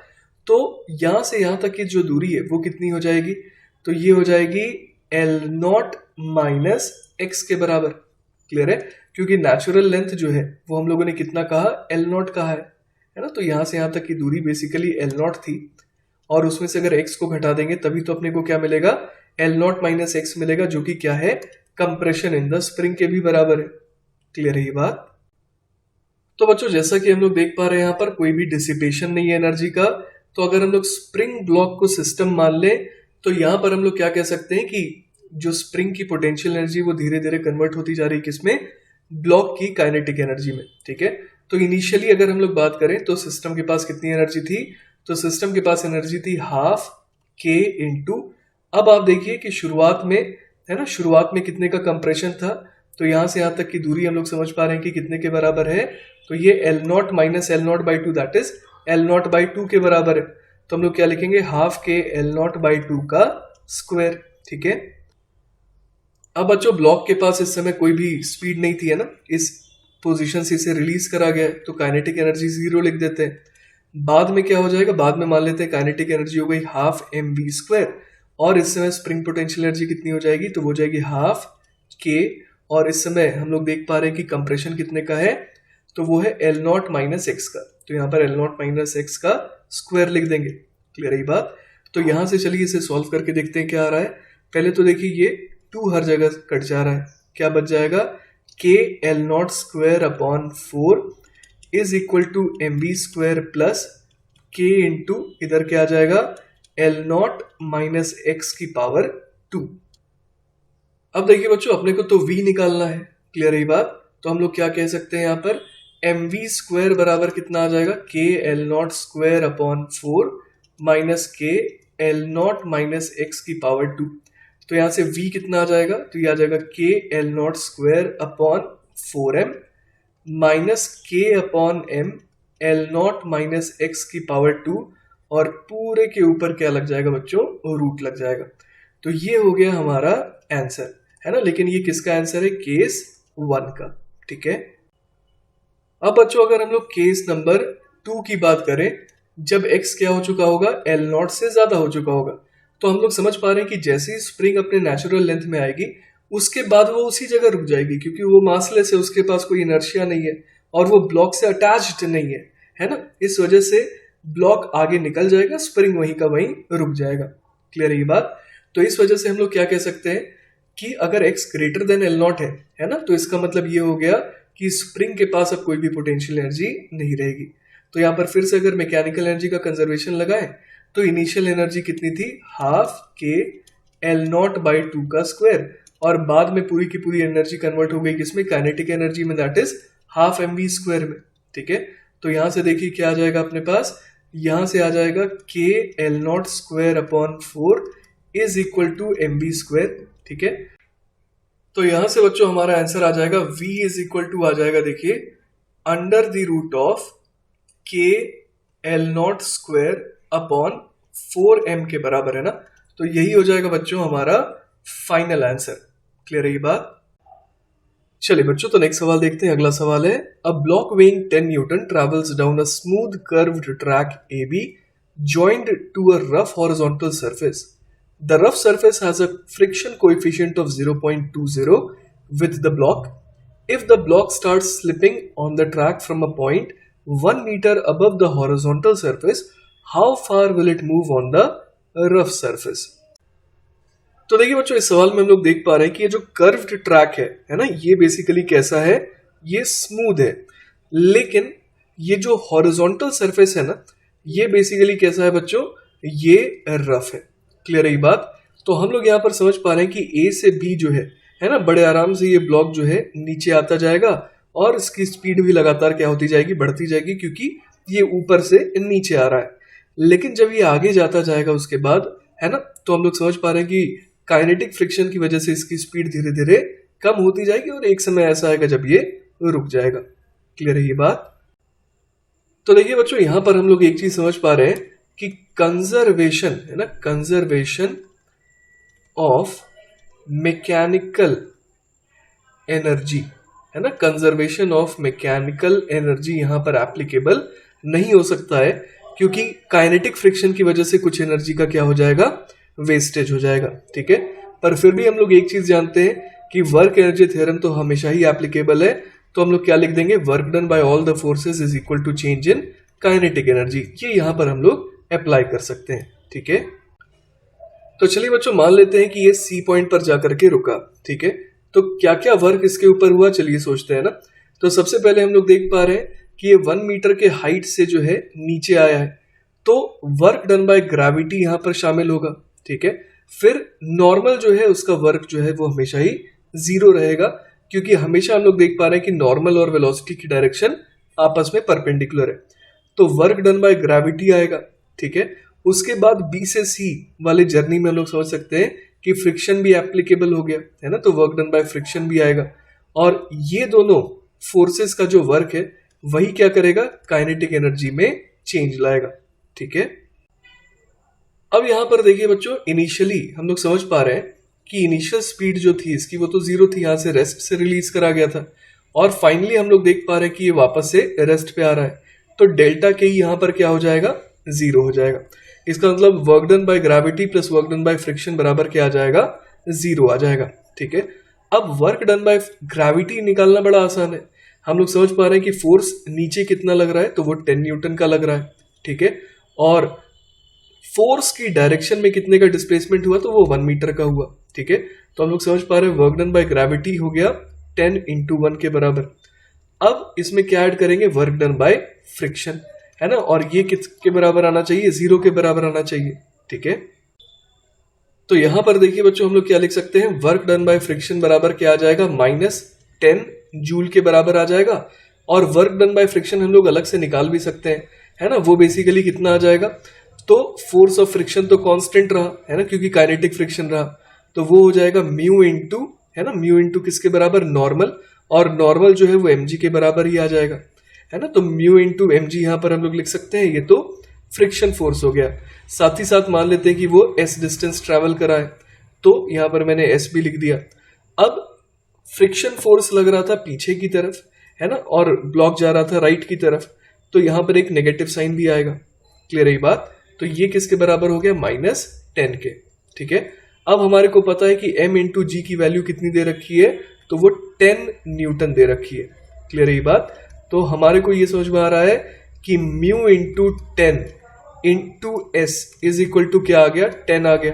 10 से ये 10 कैंसिल आउट हो गया, तो यहां से s इज इक्वल टू क्या आ गया, 1/म्यू आ गया। अब देखिए बच्चों, अपने को सवाल में म्यू की वैल्यू दे रखी थी 0.2 के बराबर। क्लियर है बात। तो यहां से हम लोग क्या देख पा रहे हैं कि s की वैल्यू कितनी आ जा रही है, 5 मीटर्स, है ना। तो हमारा फाइनल आंसर क्या हो जाएगा, s is equal to 5 metres, है ना। इतना ट्रैवल करके वो रुक जाएगा। क्लियर है ये बात। चलिए बच्चों, तो हमारा नेक्स्ट टॉपिक है what potential energy tells us about force. तो देखिए बच्चों, हम लोग ये जानते हैं कि small change in potential energy du बराबर क्या हो जाएगा, negative of small work done, है ना, बाय कंजर्वेटिव फोर्स। क्लियर है ये बात। तो यहां पर हम लोगों ने माइनस ऑफ dw को क्या लिख दिया, minus of f vector dot dl vector. Clear है ये बात। तो वही यहां लिखा है, here we choose to represent the displacement in an arbitrary direction by dl vector so as not to be restricted to any particular coordinate system। Clear है, ये कोई भी रैंडम डायरेक्शन में dl वेक्टर डिस्प्लेसमेंट है। ठीक है, we also express the dot product in terms of the magnitude of the infinitesimal displacement and the component of the force in its direction, है ना। हम लोगों ने यहाँ पर minus F vector dot DL vector को क्या लिख दिया, minus F L into DL, है ना। यहाँ पर एफ एल हम लोग समझ पा रहे हैं क्या है, डिस्प्लेसमेंट की डायरेक्शन में फोर्स का कॉम्पोनेंट है। तो इस तरीके से हम लोग डॉट प्रोडक्ट को, है ना, ओपन कर सकते हैं। तो यहाँ से देखिए हमारे पास क्या आ गया, बोथ दीज क्वांटिटीज चूंकि स्केलर है, तो हम लोग यहां पर क्या लिख सकते हैं, एफ एल बराबर minus of D U by D L. तो ये बच्चों एक बहुत ही इंपॉर्टेंट रिजल्ट है। क्लियर है ये बात। तो बच्चों इस इक्वेशन की खासियत ये है कि ये हमारे को एक रिलेशन देता है between force and the potential energy associated with it. Clear है ये बात। In words the component of a conservative force, है ना, ये एफ एल क्या है, ये बेसिकली कॉम्पोनेंट है कंजर्वेटिव फोर्स का किसी पर्टिकुलर डायरेक्शन में, है ना। किस पर्टिकुलर डायरेक्शन की हम लोग बात कर रहे हैं, जिसके अलोंग डिस्प्लेसमेंट करवा रहे थे, equals the negative of the derivative of the corresponding potential energy with respect to a displacement in that direction. Clear है ये बात। अब देखिए बच्चों, हम लोग एक और चीज कह सकते हैं, हम लोग यहाँ पर कह सकते हैं कि du इज इक्वल टू क्या हो जाएगा, जैसा कि हम लोगों ने लिखा था minus F vector dot DL vector. Clear है ये बात। अब जो है यहां पर अगर कार्टेशियन कोऑर्डिनेट की बात करें, तो यहां पर हम लोग क्या लिख सकते हैं, माइनस टाइम्स एफ वेक्टर को लिख सकते हैं F x I cap plus F Y J cap plus F Z के कैप। इसी तरीके से डिस्प्लेसमेंट वेक्टर को और क्या लिखा जा सकता है, D x I cap plus D Y J cap plus D Z के कैप। ठीक है, तो यहां से हमारे पास डी यू बराबर क्या आ गया, minus F X D X minus F Y D Y minus F Z D Z के बराबर। ठीक है, अब देखिए बच्चों, अगर हमारे को इस एक्सप्रेशन में से एफ एक्स फाइंड आउट करना है फॉर एग्जाम्पल, तो हम लोग समझ पा रहे हैं कि अगर y और z को कांस्टेंट माना जाए तो dy और dz क्या हो जाएंगे, जीरो हो जाएंगे। क्लियर है ये बात। तो उससे हमारे को fx मिल जाएगा। तो हम लोग यहां पर क्या लिखते हैं कि fx इज इक्वल टू हो जाता है minus del u by del x। Clear है ये बात। इसका मतलब ये हुआ बच्चों कि u के एक्सप्रेशन में हो सकता है x, y, z तीनों ही चीजें हो, लेकिन हम लोग y और z को अगर कांस्टेंट मानते हुए डिफरेंशिएट कर रहे हैं u को, तो हम लोग समझ पा रहे हैं कि dy और dz क्या आ जाएंगे, जीरो आ जाएंगे, और जिस वजह से हमारे को सिर्फ क्या मिल जाएगा, fx मिल जाएगा। क्लियर है ये बात। तो इस तरीके से हम लोग क्या यूज करते हैं, हम लोग यहाँ पर यूज करते हैं पार्शियल डिफरेंशिएशन। तो वही लिखा है the symbol del by del X means partial differentiation with respect to X treating y and z to be constants. और इसी तरीके से बच्चों अगर अपने को एफ वाई निकालना है तो क्या करना होगा, minus del U by del, यहाँ पर लिख देते हैं F Y will be equal to minus del U by del Y.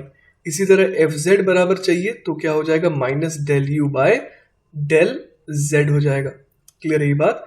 तो इस तरीके से देखिए हम लोग एफ एक्स एफ वाई और एफ जेड निकाल सकते हैं। क्लियर है ना। चलिए बच्चों, तो हमारा नेक्स्ट टॉपिक है स्टेबिलिटी।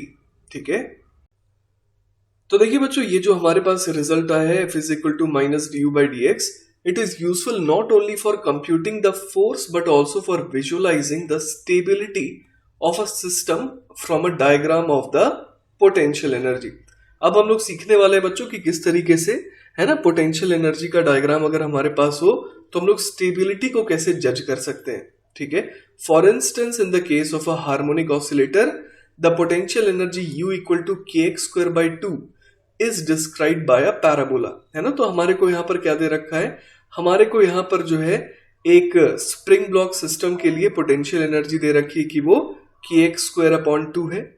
ठीक है, और U as a function of x जो है वो कैसा होगा, पैराबोलिक होगा। ठीक है, अब जैसे बच्चों हम लोग यहाँ पर पॉइंट A की बात करें, है ना, तो इस जगह पर हम लोग क्या कह सकते हैं कि जो स्लोप है ना, वो कैसा है, वो तो पॉजिटिव है, मतलब D U by D x यहाँ पर ग्रेटर देन जीरो होगा। अब लेकिन हम लोग यहाँ पर f इज इक्वल टू क्या कह सकते हैं, minus D U by D x कह सकते हैं। तो अगर D U by D x कैसा आ रहा है, अगर ये पॉजिटिव आ रहा है तो हम लोग समझ पा रहे हैं कि f जो है वो कैसा आएगा, नेगेटिव आएगा। क्लियर है बात। तो इसका मतलब ये हो गया कि अगर हम लोग है ना a पॉइंट की बात करें तो उस जगह पर है ना फोर्स कैसा है, लेफ्ट की तरफ है। क्लियर है ये बात। अब बच्चों अगर हम लोग बी पॉइंट की बात करें, है ना, बी पॉइंट की बात करें तो वहां पर D U by D x कैसा आ रहा है, लेस देन जीरो आ रहा है। क्लियर है ये बात। तो D U by D x less than zero आने का मतलब क्या हुआ कि वहां पर है ना फोर्स कैसा होगा, फोर्स वहां पर पॉजिटिव होगा, क्योंकि F is equal to minus D U by D X में है ना, अगर D U by D X खुद कैसा आ रहा है, नेगेटिव आ रहा है, तो फोर्स कैसा आएगा, पॉजिटिव आएगा। क्लियर है ये बात। तो मतलब बी पॉइंट पर अगर हम लोग देखें तो फोर्स की डायरेक्शन ऐसी आ रही है, ए पॉइंट पर हमने देखा फोर्स की डायरेक्शन ऐसी आ रही थी। क्लियर है ये बात। और अब अगर हम लोग बात करें सी पॉइंट की, ठीक है, तो हम लोग सी पॉइंट पर क्या देख पा रहे हैं, सी पॉइंट पर हम लोग देख पा रहे हैं कि D U by D X तो है exactly equal to zero. Clear है ये बात। तो इन तीनों केसेस को हम लोग अगर साथ में देखें तो हम लोग क्या कह सकते हैं बच्चों, हम लोग कह सकते हैं कि the force is directed toward the origin no matter which way the particle is displaced and the force vanishes only when the particle is at the origin. Clear है ये बात। The minimum of the potential energy curve coincides with the equilibrium position of the system, जैसा कि हम लोग यहाँ पर देख पा रहे हैं ना। जो equilibrium position का मतलब क्या हो गया, ये C पॉइंट जहां पर फोर्स जो है वो क्या आ रहा है, जीरो आ रहा है। क्लियर है ये बात। और यहीं पर हम लोग देख पा रहे हैं कि पोटेंशियल एनर्जी के कर्व का मिनिमम आ रहा है। Alright, evidently this is a stable equilibrium. और ऐसा क्यों कह रहे हैं बच्चों हम लोग इसे, since any displacement of the system produces a force which tends to push the particle toward its resting point. Clear है ये बात। तो हम लोग यहाँ पर देख पा रहे हैं कि ये जो सी पॉइंट है ये बेसिकली स्टेबल इक्विलिब्रियम है ना। क्यों ऐसा, क्योंकि यहां से अगर आप राइट की तरफ पार्टिकल को खिसकाएंगे तो फोर्स लेफ्ट की तरफ लगेगा, आप पार्टिकल को लेफ्ट की तरफ खिसकाएंगे तो फोर्स राइट की तरफ लगेगा। मतलब हमेशा पार्टिकल जो है वापस से सी की तरफ आना चाहेगा। क्लियर है ये बात। तो ये तो केस बच्चों हम लोगों ने देखा था जिसमें potential energy as a function of X में इस तरीके से मिनिमा जैसा केस बन रहा था। तो वहां पर हम लोगों ने देखा स्टेबल इक्विलिब्रियम आ रहा है। और ऐसे ग्राफ की खासियत और क्या हो सकती है कि यहाँ पर rate of change of slope जो है वो पॉजिटिव है, क्योंकि आप देखिए कि एक्स नॉट के पहले स्लोप कैसा था, नेगेटिव था, एक्स नॉट पे स्लोप जीरो है और एक्स नॉट के बाद स्लोप पॉजिटिव हो गया। तो स्लोप लगातार बढ़ रहा है, इसलिए rate of change of slope क्या आया, पॉजिटिव आया। अब हम लोग इसका उल्टा भी समझ सकते हैं ना, कि अगर इस तरीके से मैक्सिमा जैसा है ना ग्राफ बन रहा हो U as a function of X का, तो एक्स नॉट पर हम लोग समझ पा रहे हैं कि कैसा इक्विलिब्रियम होगा, अनस्टेबल इक्विलिब्रियम होगा, है ना, क्योंकि एक्स नॉट से अगर आपने थोड़ा भी डिस्प्लेस किया पार्टिकल को राइट की तरफ मान लीजिए, तो यहां पर स्लोप कैसा है, नेगेटिव है। स्लोप नेगेटिव मतलब फोर्स पॉजिटिव, मतलब आपने राइट की तरफ धक्का दिया पार्टिकल को और फोर्स भी उस पर राइट की तरफ ही लगने लगा, तो वो एक्स नॉट की तरफ नहीं आएगा कभी भी दोबारा। क्लियर है। और एक और केस हो सकता है यहां पर जिसको हम लोग कहते हैं न्यूट्रल इक्विलिब्रियम। इसका मतलब क्या हुआ कि यहां पर हम लोग देख पा रहे हैं कि पोटेंशियल एनर्जी क्या है, एक्स नॉट के आगे और पीछे दोनों जगहों पर सेम है। क्लियर है ये बात, मतलब कि आप पार्टिकल को आगे धक्का दे चाहे पीछे धक्का दे, कोई फोर्स उस पर नहीं लगेगा। क्लियर है ये बात। चलिए बच्चों, तो नेक्स्ट सवाल देखते हैं। अगला सवाल है, the potential energy of a particle in a certain field has the form U is equal to A upon R square minus B upon R, where A and B are positive constants. R is the distance from the center of the field. Find, there are two parts. First part is the value of R naught corresponding to the equilibrium position of the particle. Examine whether this position is steady. And the second part is the maximum magnitude of the attraction force. Draw the plots U as a function of R and FR as a function of R, मतलब कि the projections of the force on the radius vector R। तो देखिए बच्चों, सवाल के दूसरे part में हम लोग देख पा रहे हैं कि अपने को potential energy as a function of R का ग्राफ बनाना है और साथ ही साथ projections of the force on the radius vector R, है ना, as a function of R का भी हमें ग्राफ बनाना है। ठीक है। तो देखिए बच्चों, सबसे पहले अगर u की बात करें तो u हमारे को दे रखा है a upon are square minus B upon R, है ना, इसका हमें ग्राफ बनाना है। तो कैसे बनाएंगे, तो देखिए यहाँ पर हम लोग 1 अपॉन आर को कॉमन ले लेते हैं, तो ये क्या बन गया, ये बन गया a upon R minus B. Clear है ये बात।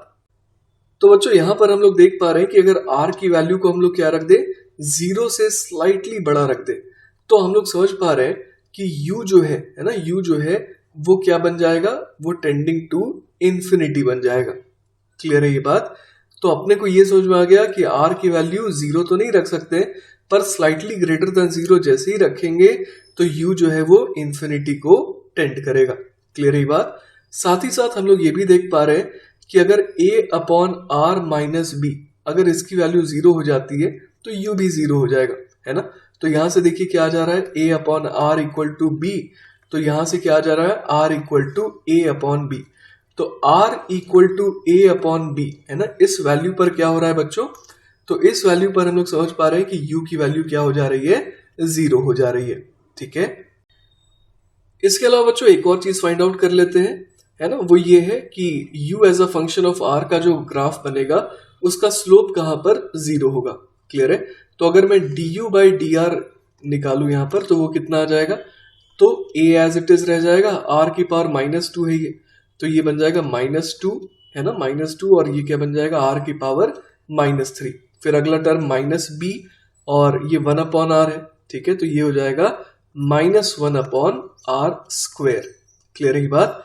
तो यहां से अगर हम लोग इसको 0 पुट करके देखें तो देखते हैं क्या आता है हमारे पास। तो यहां से देखिए हमारे पास आ जाएगा -2a upon are cube, clear है, plus b upon are square equal to 0। ठीक है। तो यहां से देखिए क्या आ जाएगा हमारे पास, 2a upon are cube is equal to b upon are square. Clear है। तो यहां से देखिए अपने पास क्या आ गया, r equal to 2a upon b आ गया ना। तो r की वैल्यू जब 2a अपॉन b हो जाएगी तो वहां पर स्लोप क्या आएगा, 0 आएगा। ठीक है। इसके अलावा बच्चों एक और चीज हम लोग यहाँ पर देख पा रहे थे, और वो ये है कि जब r की वैल्यू टेंड कर जाएगी इंफिनिटी को, है ना, r की वैल्यू जब इंफिनिटी को टेंड कर जाएगी, तब भी हम लोग समझ पा रहे हैं कि जो स्लोप है du बाई डी आर वो क्या हो जाएगा, इट विल बिकम 0। क्लियर है ये बात। So du by D R will tend to 0। Clear है ये बात। अब देखिए बच्चों, इन सारी बातों को कंबाइन करके हम लोगों ने यहाँ पर ग्राफ बनाया है। हम लोगों ने देखा था कि 0 से थोड़ी बड़ी वैल्यू के लिए फंक्शन पॉजिटिव इंफिनिटी को जाना चाहिए, वो जा रहा है। फिर यहां पर हम लोगों ने देखा था कि u की वैल्यू 0 कब हो रही है, तो वो हो रही है at r equal to A upon B, तो ये है a अपॉन बी के बराबर। ठीक है। फिर स्लोप 0 कहां पर आ रहा था, तो r equal to R not, और आर नॉट की वैल्यू क्या है, 2a/b है। और इस जगह पर अगर आप कैलकुलेट करेंगे तो आप ये हासिल करेंगे कि u की वैल्यू आ रही है नेगेटिव, मतलब -b² अपॉन 4a, ये वैल्यू आ रही है। क्लियर है ये बात? और जैसा हमने देखा था कि r जब टेंड करेगा इन्फिनिटी को तो u वापस से हो जाएगा कितना, 0। ठीक है, तो देखिए बच्चों अब तक हम लोगों ने क्या करा है, अब तक हम लोगों ने u as a function of r का ग्राफ बनाया है। ठीक है, और उससे हम लोगों ने एक और चीज निकाल ली। देखिए सवाल के पहले पार्ट में पूछा गया था the value of r0 corresponding to the equilibrium position of the particle, है ना। तो हम लोगों ने यहाँ पर जो है r0 की वैल्यू निकाल ली, वो कितनी है, 2a/b है ना। यहाँ पर हम लोग समझ पा रहे हैं कि पार्टिकल इक्विलिब्रियम पे रहेगा। अब हमसे ये भी बोला गया है to examine whether this position is steady, मतलब कि ये स्टेबल इक्विलिब्रियम है या फिर नहीं है। तो देखिए बच्चों हम लोग यहाँ पर समझ पा रहे हैं कि r0 से अगर आप थोड़ा राइट की तरफ अगर डिस्प्लेस करेंगे पार्टिकल को, तो हम लोग यहाँ पर देख पा रहे हैं कि जो स्लोप है u as a function of r का, वो कैसा है, पॉजिटिव है। ठीक है, और f जो है वो क्या हो जाएगा, -du/dr हो जाएगा रेडियल डायरेक्शन में। तो हम लोग यहाँ पर समझ पा रहे हैं कि अगर स्लोप पॉजिटिव है तो ये रेडियल डायरेक्शन में जो फोर्स है वो कैसी आ रही है, नेगेटिव आ रही है। क्लियर है ये बात? तो नेगेटिव आने का मतलब क्या हो गया बच्चों, कि लेफ्ट की तरफ फोर्स आ रही है। इसका मतलब अगर आपने इस इक्विलिब्रियम पोजीशन से राइट की तरफ पार्टिकल को खिसकाया तो उस पर फोर्स लग रहा है लेफ्ट की तरफ। उसी तरीके से अगर आप इसे पार्टिकल को लेफ्ट की तरफ खिसकाएंगे तो स्लोप देखिए कैसा आ रहा है, यहाँ पर नेगेटिव आ रहा है, मतलब कि फोर्स हो गया पॉजिटिव, मतलब राइट की तरफ। तो हम लोग समझ पा रहे हैं कि ये तो पहचान स्टेबल इक्विलिब्रियम की है। ठीक है, तो इसका मतलब क्या हो गया कि ये जो इक्विलिब्रियम है वो कैसा है, स्टेबल इक्विलिब्रियम है, स्टेडी है। ठीक है, अब देखिए बच्चों सवाल के दूसरे पार्ट में हमसे कहा गया है to find the maximum magnitude of the attraction force. Clear है ये बात? तो देखिए बच्चों यहां पर हम लोग समझ पा रहे हैं कि जब भी पार्टिकल जो है ना, ओरिजिन और r0 के बीच में कहीं पर होगा, तो हम लोग समझ पा रहे हैं कि ये जो फील्ड है वो उस पर कैसा फोर्स लगाएगी, वो उस पर रेडियली आउटवर्ड धक्के वाला फोर्स लगाएगी, सच दैट कि वो r0 पे पहुंच सके। ऐसा इसलिए क्योंकि r0 एक ऐसी पोजीशन है जहां पर सिस्टम की पोटेंशियल एनर्जी क्या हो जाएगी, मिनिमम हो जाएगी। और कोई भी सिस्टम जो है अपनी पोटेंशियल एनर्जी को क्या करना चाहता है, मिनिमाइज करना चाहता है अपने आप। ठीक है, तो हम लोग समझ पा रहे हैं कि r=0 से r=r0 है ना, इस रीजन में अगर वो होगा तो उस पर क्या लगेगा, धक्का लगेगा बाहर की तरफ। और एग्जैक्टली जब पार्टिकल r0 पे होगा तब तो उस पर कोई फोर्स नहीं लगेगा।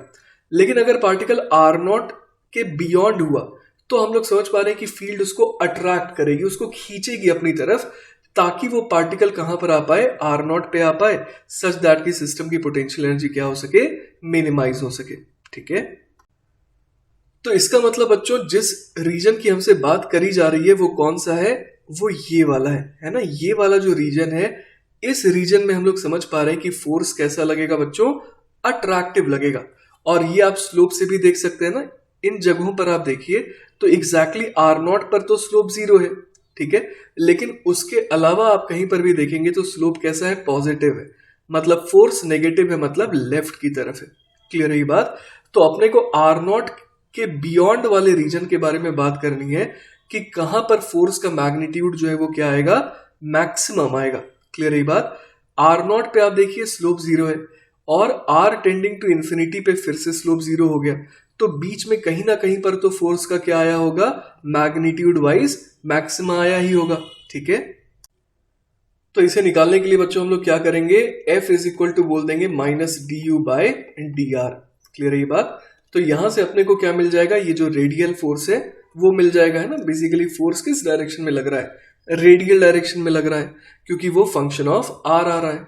ठीक है, तो चलिए इसे डिफरेंशिएट करते हैं। तो माइनस को तो मैंने बाहर ले लिया, अब a/r² का डिफरेंशिएशन क्या हो जाएगा, तो ये हो जाएगा -2a/r³ और -b/r का डिफरेंशिएशन हो जाएगा +b/r²। क्लियर है ये बात? तो देखिए बच्चों हमारे पास फोर्स कितना आ गया, तो ये आ गया 2a/r³ -b/r²। ठीक है, अब अपने को क्या करना है, इस फोर्स को भी मैक्सिमाइज करना है ना, फोर्स के भी मैग्नीट्यूड को मैक्सिमाइज करना है। तो हम लोग यहाँ पर समझ पा रहे हैं कि df/dr चेक करते हैं कि जीरो कहां पर हो रहा है ना, तो df/dr क्या आ जाएगा, तो ये आ जाएगा -6a अपॉन r की पावर 4, और अगला टर्म क्या हो जाएगा देखिए डिफरेंशिएट करके, तो ये हो जाएगा प्लस 2b अपॉन r³। अब इसको जीरो के बराबर करना पड़ेगा, क्लियर है। तो यहां से देखिए क्या आ जाएगा अपने पास, 6a अपॉन r की पावर 4 बराबर 2b अपॉन r की पावर 3। तो यहां से देखिए बच्चों हमारे पास क्या आ जाएगा, r इक्वल टू देखिए आ जा रहा है 3a अपॉन b के बराबर, क्लियर है ये बात। तो हम लोग देख पा रहे हैं बच्चों कि ये जो r equal to 3a upon b आया है ना, r इक्वल टू देखिए 3a अपॉन b आया, वो बेसिकली इसी रीजन में आया है जिस रीजन की हम लोग बात कर रहे हैं ना, 2a/b के बियॉन्ड की बात कर रहे हैं। तो इसका मतलब ये जो 3a अपॉन b वाला जो पॉइंट है ना, इस जगह पर क्या हो रहा है कि स्लोप जो है वो क्या है बच्चों, मैक्सिमम है, ठीक है। तो बच्चों अब अगर हम लोग यहाँ पर r equal to 3a upon b के करस्पॉन्डिंग है ना f निकाले तो वो कितना आ जाएगा, तो देखिए 2a upon 3a upon b की power 3 minus b upon 3a upon b की पावर 2 हो गया ये, ठीक है। तो यहां से ये कितना आ जाएगा, तो देखिए हम लोग ये एक्सपेक्ट कर रहे हैं कि f की वैल्यू क्या आएगी, नेगेटिव आएगी, क्योंकि ये अट्रैक्टिव फोर्स है, पर नेगेटिव के साथ जो मैग्नीट्यूड रहेगा है ना वो मैक्सिमम रहेगा, क्लियर है ये बात। तो यहां से देखिए क्या आ जाएगा, तो ये बन जाएगा 2ab³ अपॉन 3 3 9 3 27 a³ माइनस इधर क्या आ जाएगा b³ अपॉन 3 3 9a², क्लियर है ये बात। तो यहां से देखिए एक ये स्क्वायर रह जाएगा, तो इधर क्या आ गया 2b³ अपॉन 27a² और इधर आ गया b³ अपॉन 9a²।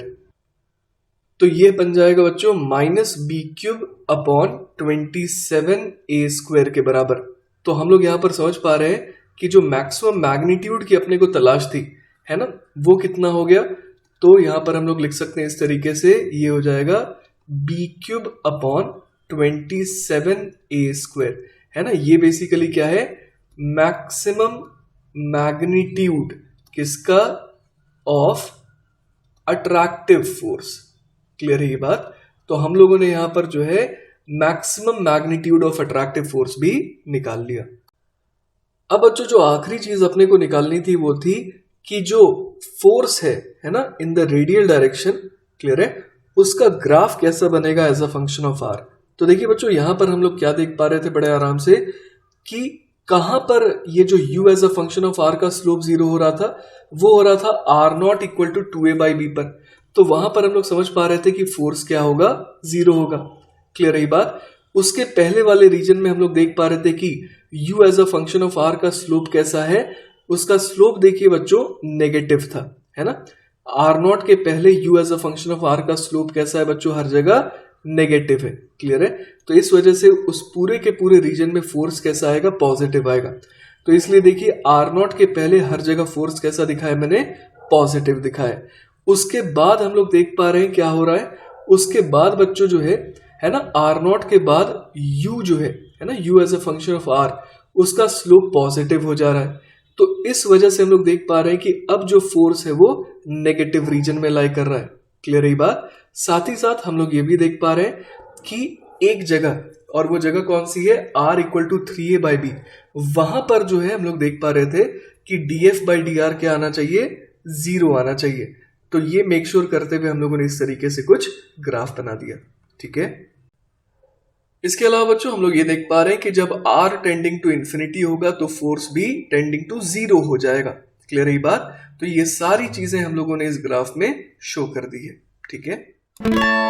चलिए बच्चों तो नेक्स्ट सवाल देखते हैं। अगला सवाल है, there are two stationary fields of force F vector equal to ay I cap and F vector equal to ax I cap plus by j cap, where I cap and j cap are the unit vectors of the x and y axis and a and b are constants, find out whether these fields are potential. तो देखिए बच्चों हमारे से पूछा गया है find out whether these fields are potential, ठीक है। तो बच्चों हम लोग पोटेंशियल किससे एसोसिएट करते हैं, कंजर्वेटिव फोर्सेस से, क्लियर है ये बात। तो हम लोग यहाँ पर बेसिकली ये फाइंड आउट करना चाहते हैं कि इन दोनों फोर्सेस में से कौन सा फोर्स जो है वो कंजर्वेटिव है। क्लियर है ये बात? तो बच्चों सबसे पहले अगर हम लोग बात करें F vector is equal to A Y I cap की, ठीक है, तो इसके लिए अगर हम लोग स्मॉल वर्क डन लिखें डी डब्ल्यू, तो क्या लिखेंगे? डी डब्ल्यू बराबर हो जाएगा फोर्स डॉट डिस्प्लेसमेंट, मतलब कि क्या लिख सकते हैं? F vector dot D R vector. Clear है बात? फोर्स वेक्टर क्या हो गया? ए वाई आई कैप, ठीक है। इसका डॉट लेंगे किसके साथ? डिस्प्लेसमेंट वेक्टर के साथ। डिस्प्लेसमेंट वेक्टर हो सकता है लेटर से D x I cap plus D Y J cap. तो यहां पर हम लोग देख पा रहे हैं कि डी डब्ल्यू बराबर क्या आ जा रहा है? तो वो आ जा रहा है, देखिए, ए वाई डी एक्स के बराबर। क्लियर है ये बात? अब अगर अपने को टोटल वर्क चाहिए तो अपने को इंटीग्रेट करना होगा, लेकिन हम लोग यहाँ पर बच्चों फंस गए। हम लोग यहाँ पर क्यों फंस गए? क्योंकि अपने को y जो है ना, we need y as a function of x, है ना, तभी हम लोग इसे इंटीग्रेट कर पाएंगे। क्लियर है? वरना ये इंटीग्रेट नहीं हो पा रहा है। तो इसलिए हम लोग समझ पा रहे हैं कि यहाँ पर एग्जैक्ट पाथ की रिक्वायरमेंट है कि y एग्जैक्टली x के ऊपर किस तरीके से डिपेंड कर रहा है। तो इसका मतलब ये है ना, ये जो f वेक्टर बराबर ए वाई आई कैप, ये वाला जो फोर्स है ये कैसा है? ये नॉन कंजर्वेटिव है। क्लियर है ये बात? अब बच्चों हम लोग चेक करेंगे कौन से फोर्स के लिए? F vector equal to A X I cap plus B Y J cap के लिए, ठीक है।